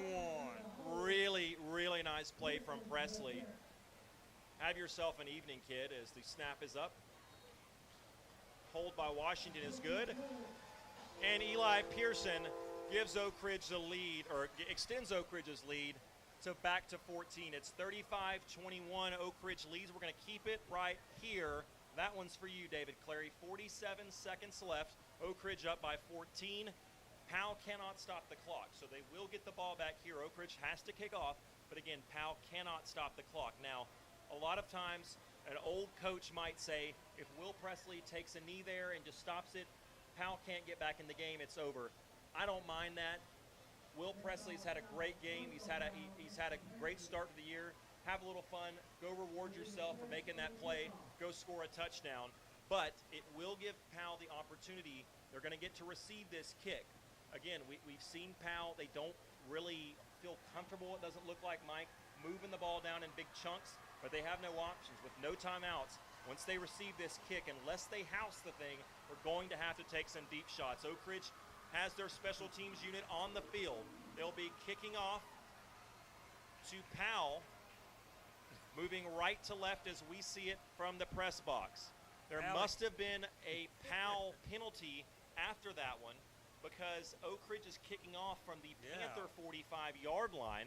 Interesting here, if you're Oak Ridge, I think with Pearson's leg, you boot this deep and totally negate the chance of a field goal, make him go 80 yards. Yeah, exactly. He'll kick it into the end zone. You know, Eli Pearson's a great kicker. And I didn't mean field goal. I meant a chance to run it back. Oh, okay. No, he's not going. That's not going to happen. He's going to kick it into the end zone. Here's the boot off the right foot of Pearson. He might make an extra point. It splits the uprights. Good. Touchback for the Wildcats. And Oak Ridge got a player on the field holding his hands up, Bashawn Knowles. It's too bad that doesn't count because it split the uprights. That was good. It doesn't count, but it did go through the goal. That was good for about 60, Mike. Yeah, it was. I mean, they're pumped right now, Alec. The Wildcats are really excited. I tell you, that return by Price was priceless. A little play on words, but very much true. So he's all excited. 47 seconds in this one. Again, Powell with the ball, 80 yards away from the end zone. They'll start at their own 20. They've got no timeouts. So you've seen the quarterback. He's got a good enough arm to get the ball downfield, and Powell's got some playmakers, but the only time they can stop the clock after a completion is by running out of bounds or by getting a first down. They'll do that here as they get a quick screen pass out to the left, just a little swing pass out in the backfield. They needed 10 for the first down. They got 11. So the clock will stop momentarily until it's spotted. It's now spotted. The clock's running. 30 seconds and under now as Powell gets the snap off. It took several seconds to do that. They're going to pump fake and throw left for a 7-yard gain off the curl route. And Powell will stop the clock at 23.1 seconds on their own 37-yard line. Second and a few yards to go here. Again, 23 seconds left. Powell they don't have a timeout, so they're going to have to throw deep or pitch it back, do something to try to get the ball in the end zone because they've got to score twice here. You never say never. It's high school football. 3 receivers right, 2 to the left. Empty backfield for Rogers. Deuce Rogers, the sophomore quarterback, nearly dropped the ball, it looked like, but he's going to maintain it. Throw it slant right for a gain of about 10. We'll move the ball up to the 45-yard line. Clock will stop for just a second. Now the clock resumes. 14 seconds, 13, 12. Powell's got to get a play off. They don't know what they're doing. They're trying to communicate, and with 6 seconds, 5 seconds, 4 seconds, 3, they get the final play off. Rogers rolling around, trying to send a man deep. He's going to kick a big shot nearly. They're going to complete a pass across the 40, 35. Price Davis makes a diving tackle at the 33, and the game hits zeros. Oak Ridge on week 3 gets their second win of the season. They move to 2-0, and they'll take on Carnes for region play next week. It's 2-0 for the Wildcats and head coach Derek Rang. The Gatorade bath ensues. and it's a 35-21 win for Oak Ridge. Mike, this was a classic, a great game for the Wildcats. It's a televised game. There was a lot of hype.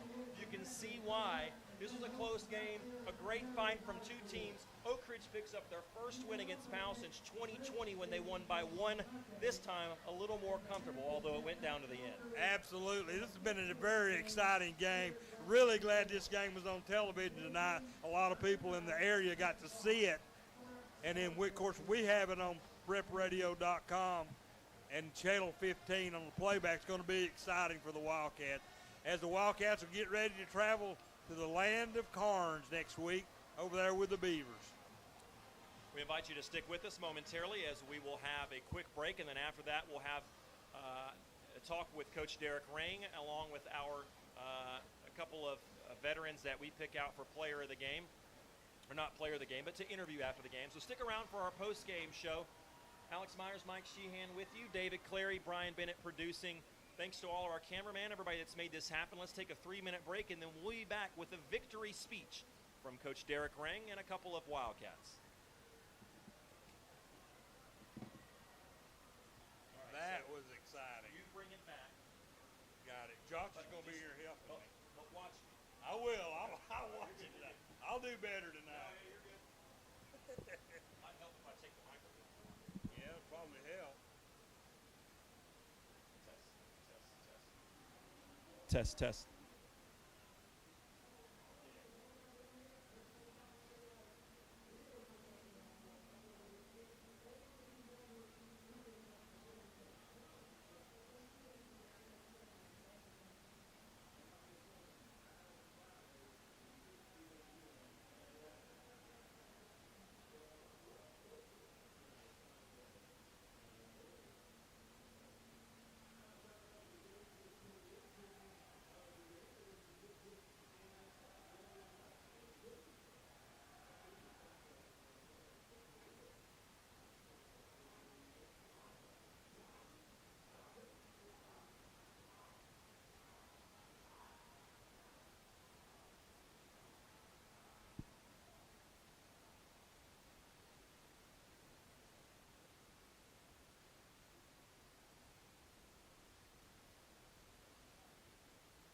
How you doing, Josh?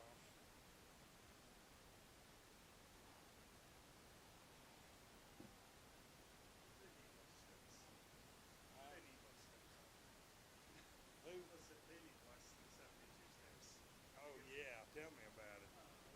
You ain't telling me nothing. I can't do it anymore. I'm 70. I'll be 74 the day after the Clinton game. I can't do it anymore. You know, when I was in high school, I ran those steps every day. During the off season to get in shape, I ran those steps when I played for Oak Ridge. They got Mark Packer in there on the team. Yeah, wasn't it? That was a great game. Exciting or what?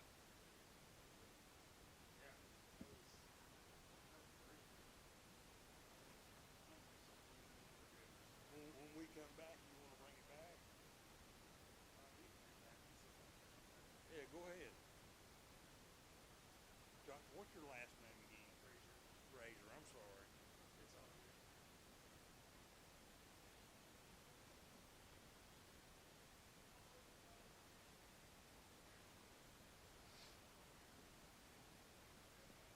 Now help me find Alec.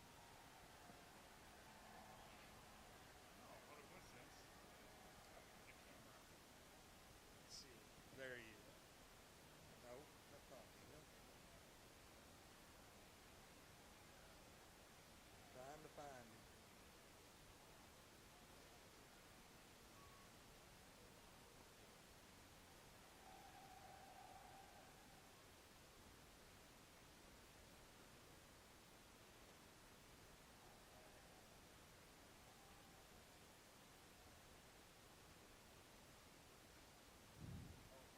Welcome back to Blankenship Field, Jack Armstrong Stadium. This is the Wild Man, Mike Sheehan. I'm here with Josh Frazier now, as Alec Myers is down on the field getting ready to do player interviews for the Oak Ridge Wildcats post-game What a tremendous, exciting game this was, Josh. What are your thoughts on this game? First of all, what a game is the theme that I've got from tonight. You know, the Oak Ridge Wildcats, they came out in the first quarter, and I feel like they kind of got caught off guard a little bit. They faced some adversity, especially on that first drive, with Powell getting the ball back and being able to keep that drive going. They had quite a few long drives, 6, 7, 8-minute drives, took up over half of a quarter, and man, I'll tell you what, the defense looked gassed, but I'll tell you what, they also came through when they needed to, right there towards the end zone, even with those long drives, coming up with a turnover, recovering a fumble, keeping the Powell Panthers out of the end zone in that first half. And then the second half comes around, and man, what a difference. It's like they gave them, remember that the movie Space Jam where they gave them MJ's special stuff? It's like they gave them that at halftime, and Oak Ridge just took off in the second half. They had total control. Powell scored a couple of times there towards the end in the last quarter, and Oak Ridge kept it a two-score differential, and they ran away with it in the second half. What about that Price Davis kickoff return on the onside kick? That broke their back, literally. And you talk about taking some air out of a team. Price Davis did with that kickoff return on that onside kick right there at the very end of the game with like 54 seconds left. Oh, absolutely. That was just the nail in the coffin. I was down there on the sidelines, and I was watching both teams. I was filming down there, and I could see Powell was starting to lose that will to win, and Oak Ridge just kept on the gas, and that last kickoff return for a touchdown, they just took the knife and blew that balloon up and let all the air out for Powell. They certainly did.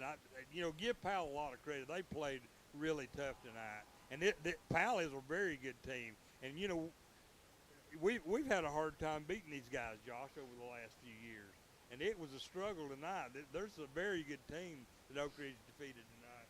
Very exciting game. Love the way that it turned out, and the adjustments that the team made after the half were great. I mean, for one thing, we got a lot less penalties than we had in the first half, if you will, that kept breaking our back, especially on that first drive that Powell had.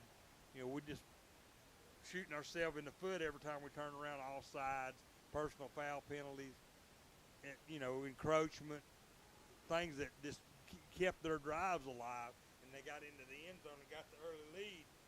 But Oak Ridge scrapped back in it and came back out with a big, huge 35-21 victory here at Blankenship Field. What a tremendous, exciting night for the Wildcats. Yeah, you're absolutely right, Mike. It was a tale of two halves, if you will. Some penalties in that first half kind of threw them off the rhythm, but they got a fresh start in the second half. The discipline was there, less penalties, more offense. They got that run game going, and you know what happens when you get the run game going. That opens it up for the pass. Exactly. And we got Brendan Hayward. I mean, what a star. Yeah, that was quarterback, a beautiful star. It was just unbelievable in that second half. Absolutely. Jadarvis Dozier played an outstanding game tonight also from the running game. He punished the Powell Panthers with his powerful running, getting big first downs when we need them, and getting possessions and running the clock. It's just a good execution game. Is he ready? Do you see it? All right, well, I think we're going to head down to Alex now. He's got some post-game interviews for everyone. So, Alex, here you go. Thank you so much, guys. I'm down here with Elijah Bradley. Elijah playing at defensive end role for Oak Ridge, and you guys on the defensive line don't necessarily get a lot of credit. And to be honest with you, we were a little bit critical of the front seven for most of that first half. It seemed like every time you guys had a second down situation, it was second and short, but yet bend don't break. Somehow we looked up, and every time you guys needed a play, you guys were getting pressure, making a stop, whether it was a fumble recovery, where it was an interception by Vashon. How did you guys fight through that adversity? Because it didn't come easy for you tonight, but ultimately you guys made the plays when you needed to. To be honest, it really just comes down to practice, all the work we do all the training we have during practice. And honestly, when it comes down to it, we got to win this game, so we got to lock in, talk to our team, and just stuff like that. I don't know if you remember this game or not. Oak Ridge hasn't beaten Powell since 2020, so the COVID year. So it's been a few years. Oak Ridge beat them by 1 that year. We know Oak Ridge went on to the state championship game that year. This is a totally different team for Powell, totally different team for you. Coming off that bye week, how bad did you guys want this? Because you had basically 2 whole weeks, almost 13 days, I guess, you had to sit here and let this one stew and think about it. How ready and fired up were you guys to get out here and actually play? Oh, we were hyped, you know. We were so hungry that last week we really wanted to play him, but we knew that we had the bye week, and, you know, honestly, we were just really ready, you know. So, yeah. What's your favorite part about being out here after a win for the Wildcats? You played a bunch of games out here now. What's your favorite part? I know this doesn't get old, but what's your favorite part about this game day when you come out victorious? It's that last play, knowing you're going to win, and everyone coming up, down from the stands, running on the field. You know, they shoot with the little confetti, and everyone's just going crazy. That was really fun. Carnes next week. You guys be ready? Yes, sir. Thank you so much. Elijah Bradley with us, and we're going to have Will Presley join us next now. As Will Presley, a sophomore, we got a freshman in Valen Henderson. We've got you, a sophomore, Will Presley, several young guys, and obviously the quarterback, a sophomore, Blaine Stansbury. This receiving core, this quarterback connection, as you can see it growing from week 1 to week 2. You made a bunch of plays tonight. How are you starting to feel a little bit more comfortable? I know you played a lot last year, but you're more involved so far this year early on. I mean, there's just bigger boys out there. You just got to go out there, man, and you just got to think. You got to play smart. It comes down to smartness. If someone out physicalities you just got to outsmart them, man. You talk about, I know we've talked about it on air, but from the horse's mouth, you and Blaine have a unique relationship, a quarterback-receiver relationship. It's always sort of like a Disney movie, right? Oh, yeah. Growing up together, playing toss and catch, and then now you are under the Friday night or tonight Thursday night lights. Talk about that connection, your guys' relationship, and how that translates onto the football field. Man, I've known him 9 years. I mean, I know the ins and outs of this kid. I mean, he's my best friend since, first grade, I think. I played at him with Grace. I moved to FBA with him. He started throwing the ball a little bit, and we just thought about it. We was like, man, this could go a long ways. And over the summer, we went to a whole bunch of camps. We went up to Vandy. I mean, everywhere. And I mean, that was just bonding for me and him. And after that, we just started clicking, man. And I mean, I have nothing but great things to say about him. I mean, I love him to death, and always will. You are a type of guy that looks like you're having a lot of fun out there. And after those touchdowns, you were kind of waving your arms, running back, celebrating under the confetti on your sidelines. That wasn't your first touchdown, was it? That first catch you made, was it? It was. Okay, good, because I called it and said, I believe that's his first touchdown, so I'm glad that I'm not a liar. you're right. How did it feel? You worked hard for that. Man, it was awesome. It was definitely something that I'm going to remember for the next 25 years. So, I mean, it was just something special to me. I mean, I've always wanted to be that guy. And, I mean, tonight I had a chance to make it happen. You did, and then almost immediately following, you're on the hands team. Instead of just catching the ball and ending the game and going down, you see nothing but green grass in front of you. You take it, the onside kick, you catch it, run it 45 yards back to the house. What was going on through your mind after that play? I mean, honestly, I drew blanks. I had no clue what to do. I was just running to run and waving my arms to wave them. I mean, I blanked, and everyone was screaming. I felt the crowd. I mean, it was just, everything was just hitting me. And, I mean, I just kept smiling. 2-0's got to feel pretty good. Carnes, the goal is to be 3-0 after next week. What do you guys have to do? You don't have a 2 weeks to prepare next week. You just have the 7-8 days from now before that game is played. What do you guys as a team need to do to continue to progress? Right. I mean, we just got to get into a routine. I mean, routine, I've always believed in them. I feel like it's something great. I feel like once we get into a routine and on the same routine, we start clicking. And once we start clicking, I don't think anybody can stop us. Sophomore Will Presley, thanks so much. Great game. Thank you. As we're going to have one more interview, it will be with Coach Derek Ring. We'll keep it right here, as sometimes coaches can be a little bit elusive, but Derek Ring has been, so far through 2 games, pretty good about sticking around and making sure he's available for us. So we certainly appreciate that, appreciate Elijah Bradley, appreciate Will Presley sticking with us and making time for us after the game, because I know part of the best part about being a high school athlete is celebrating with your teammates and with the student section. So to take a few minutes out of their night to celebrate with us, we appreciate that. Coach Derek Rain joins us now. You're 2-0 after 3 weeks of play. After that bye week last week, a little bit odd having it that early in the season, certainly. But tonight against a tough opponent, it looked like having that extra week to prepare looked like it helped you guys. Well, I mean, it was odd the way the bye week fell, but I think it was we kind of started out slow, as you saw. They kind of controlled the tempo of the first half, and we were just fighting and clawing. And we fortunately we got a couple takeaways down there to end their drives, and I think the score before the halftime kind of ignited us a little bit. And in the second half, it was like a new team come out, so we just kind of challenged them at halftime. Let's get the ball, let's go score. We did that, which was huge. And then, of course, man, what a second half. There were some interesting plays, to say the least. Absolutely. I was talking with Will about instead of just falling down, he took it to the house, and it certainly he's an animated player, and he played with a lot of energy. Your defense tonight, they gave up that 7-point on the opening drive. They gave up the touchdown, but thinking about it, even after that, they got off the field on third down, and it was the special teams with the penalty, kept that drive alive. They scored. Then after that, your defense held. They bent, but they didn't break. How important was that, those timely turnovers they got, not giving up and surrendering those points? Well, I mean, obviously it was huge. That was the key of the game, really, because the game could have easily been, 21-7 or whatever. So we were able to fight and claw and scrap a little bit. We go in 7-7, and then we're able to, the second half, come out and put a good drive together, punch the ball in the end zone, and then, just kind of take control of the game. So that was huge by the defense. Powell was kind of being meticulous about what they were doing, kind of, 3 yards in a cloud of dust out of the spread. And then defensively, we were able to bow up a little bit in the second half, and then, offense was able to kind of put some things together to put the icing on the cake. One of the most impressive things to me as a kind of casual observer watching your football team offensively is how well the ball gets distributed. Will Presley, Blaine, we talked about that earlier in an interview. They've got a great, strong connection. But Amani Rimbert, seeing him get involved. Yeah. Obviously, Brandon Hayward. Talk about this offense and how everybody is growing and making plays. Yep, I mean, obviously we want to distribute the ball around a little bit. Obviously with Dozier being the back, and then you kind of have Rimbert, Hayward, Presley as kind of your 3 feature receivers. And all 3 of those guys had different opportunities tonight in different ways too. And that's one thing people don't realize, is take a kid like Amani Rimbert was kind of, just laying in the wayside a little bit, not getting a lot of targets. Boom, you throw him a hitch, he spins out, 77-yard gain. Obviously Will with the onside kick recovery. B. Hayes going to be a dog out there. So, obviously there's a lot of pieces too we can use. Today it's going to be a game-to-game thing, and hopefully we can continue to develop guys at the receiver position to kind of distribute the ball around, and that just makes our offense better.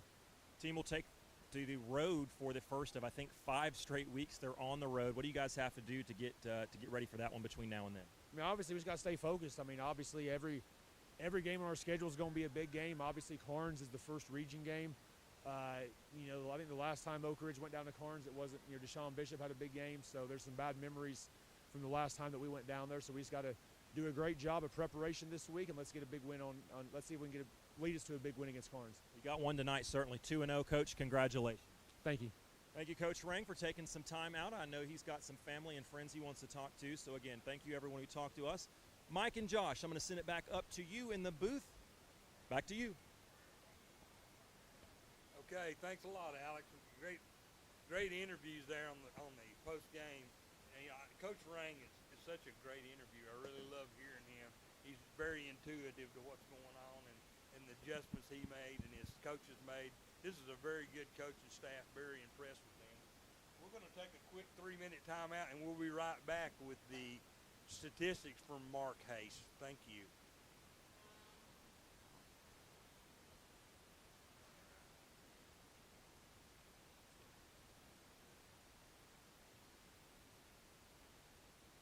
We're on a 3-minute break. When we come back, is he going to be ready? Thank you.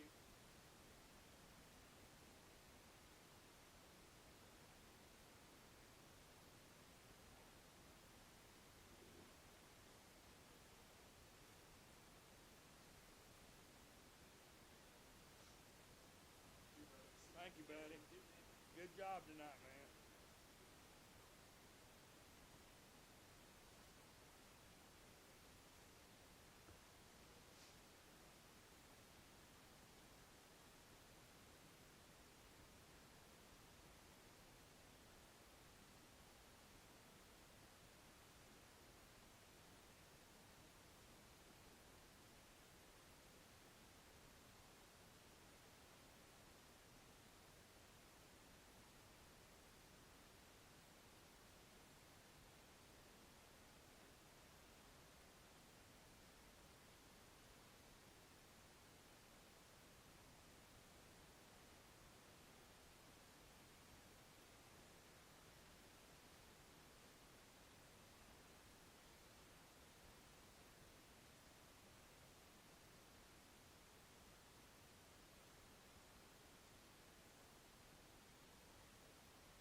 Welcome back.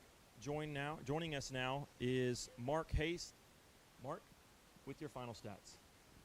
Thank you very much, Alex. As you said, Oak Ridge victorious tonight by a final score of 35-21 over the Powell Panthers.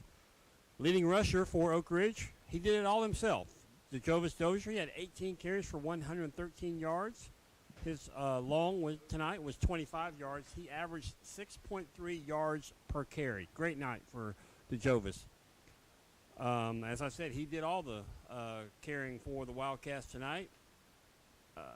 Quarterback for the Wildcats, Blaine Stansbury, he was 10 for 17 for 238 yards. He did have 2 interceptions on the night. His long was 77 yards. Catching that 77-yard reception was Almani Rembert. He had 3 receptions total for a total of 113 yards.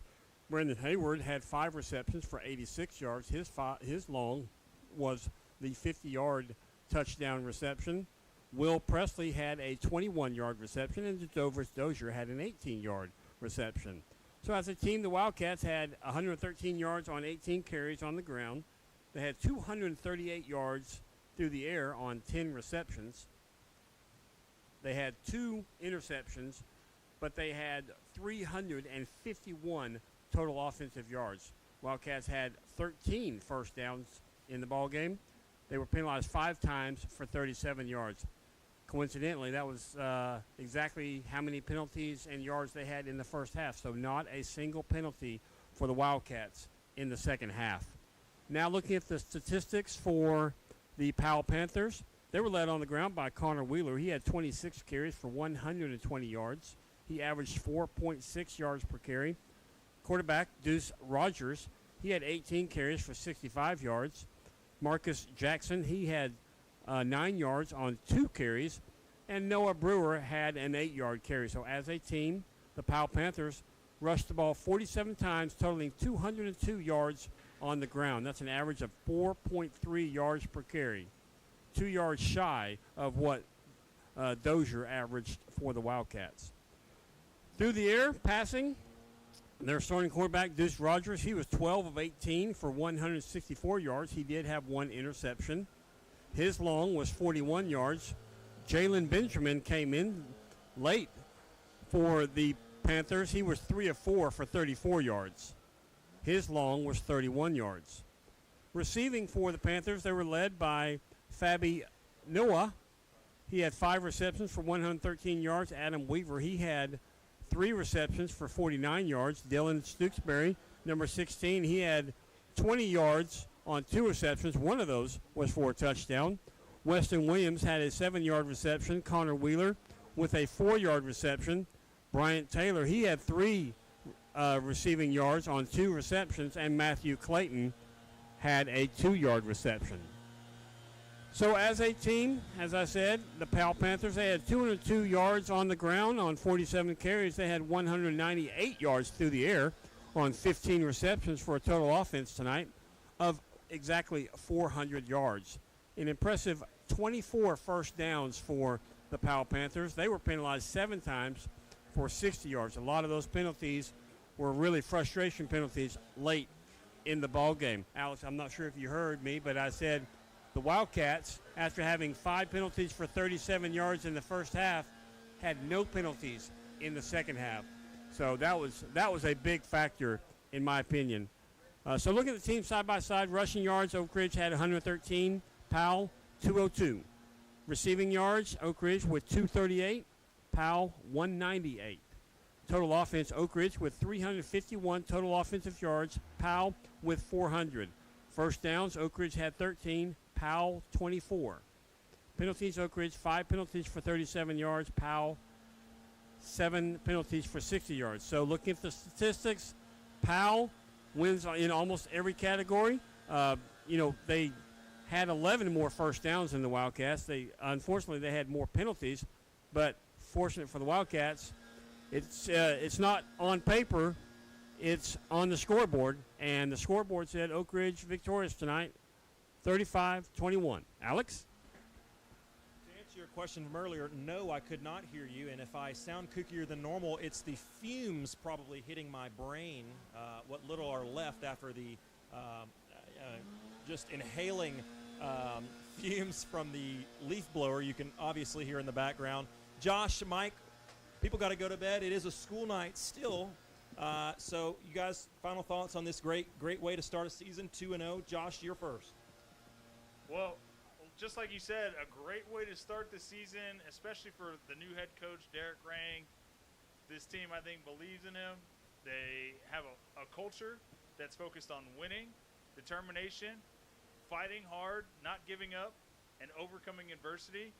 And they've proved it in game 1. They proved it in game 2, especially coming out in the second half like they did and shutting Powell down and just exploding on offense. And hopefully they'll just keep doing it. They'll keep rolling through the next, 5 games they've got on the road. So they got a tough test coming up, some more adversity, and hopefully they can come through it a little bit stronger and ready for playoffs this year. Yeah, I want to say, I want to give a shout out to the Oak Ridge fans tonight. It was beach night. A lot of them dressed up in their Hawaiian shirts. They had lays on. They were super exciting, very loud, and really motivate this team. The band did an outstanding job tonight. At halftime, one of the better performances I've heard in a long time. And the football team, they executed so much better in the second half. They executed so much better, and they cut down on those penalties that were killing them in the first half. And they came out with an exciting victory over a very good Powell Panther football team. Very excited for this team. 2-0, great way to start. Now we've got to go to the land of the Beavers next week, and then McMinn County after that. The road just gets tougher and tougher, but the Wildcats, I think, will be ready. I really like this coaching staff. I really like the players, and I'm excited about this year's 2023 football team. Well, let's see as I drop the scroll here to try to remember everybody's name to thank, and I'll probably miss somebody. So if you listened, we appreciate you. If you watched, we appreciate you. If you're sponsored, we appreciate you.